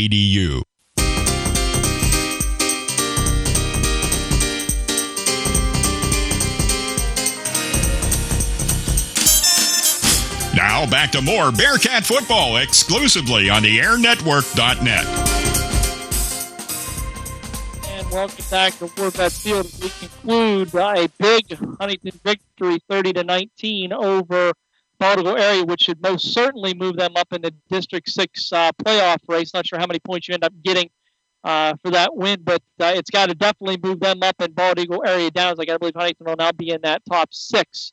But a big victory, Jim, for Huntington. And, you know, I want to kind of say that Coach Hootie has to kind of feel a little bit relieved after that one as well.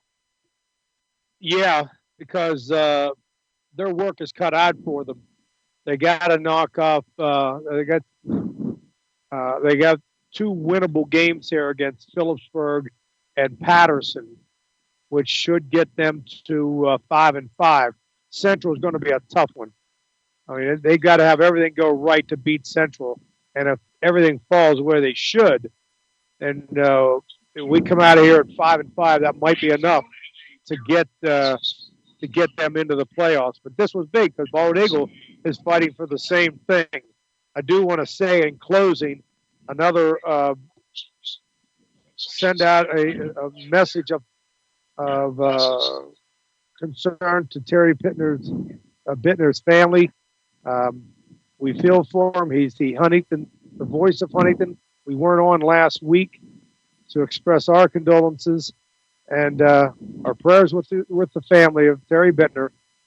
We lost the voice of Huntington about 10 days ago, but this was the first opportunity for Chad and I to say anything, and just want to send that message out. But the Bearcats do come away with a 30-19 win over Bald Eagle, and they will be at Phillipsburg next week. Yep, and to give you some statistics here, Huntington with 127 net yards on the ground, 6 in the air. Ian Booter leading the rushing attack for the Bearcats with 84 yards and 1 touchdown. Hootie 6 of 12 for 76 yards, 3 touchdowns. 4 of those passes being completed to Jonathan Price for 65 yards and 2 touchdowns, and 1 to big tight end Ben Briggs for 12 yards and a touchdown. For Bardego area, it was Blake Roberts getting it done on the ground, 92 yards and 3 touchdowns. Kresovich in the air, 5 of 8 for 53 yards and 1 touchdown. His mainstay in the air was McClanahan, 3 catches and 18 yards. But, in the end, Bardego area, I would give them all the credit in the world. They threw everything at this football game to try and win it. Onside kicks, fake punts, you name it. Three fake punts, and they were 3 different ones, absolutely. And what they do all week is work on fake punts. And they almost had a 4th one. Ian Booter almost had a pick 6 with it, but they almost had a 4th one set up if Ian doesn't read that correctly. So, give Bardego area credit to saying, hey, we've got to go in and we've got to do everything we can and leave everything on the field. They did, but it still wasn't enough as Huntington able to come through. Hats off to Zeb Fowler too. Sacks and defensive players kind of get hidden, and we lamented on Zeb there for getting his butt chewed there for one penalty, but Zeb ended up with 3 sacks. And let me find where I have that down here. 3 sacks for 29 yards, which was just absolutely huge from the defensive line position. So great job by Huntington. They're off to Phillipsburg next week for another big win, and we will be there to call all the action. You've been listening to Chad States and Jim Zauzig, and this is Bearcat Football on the airnetwork.net. Good night, folks. Good night.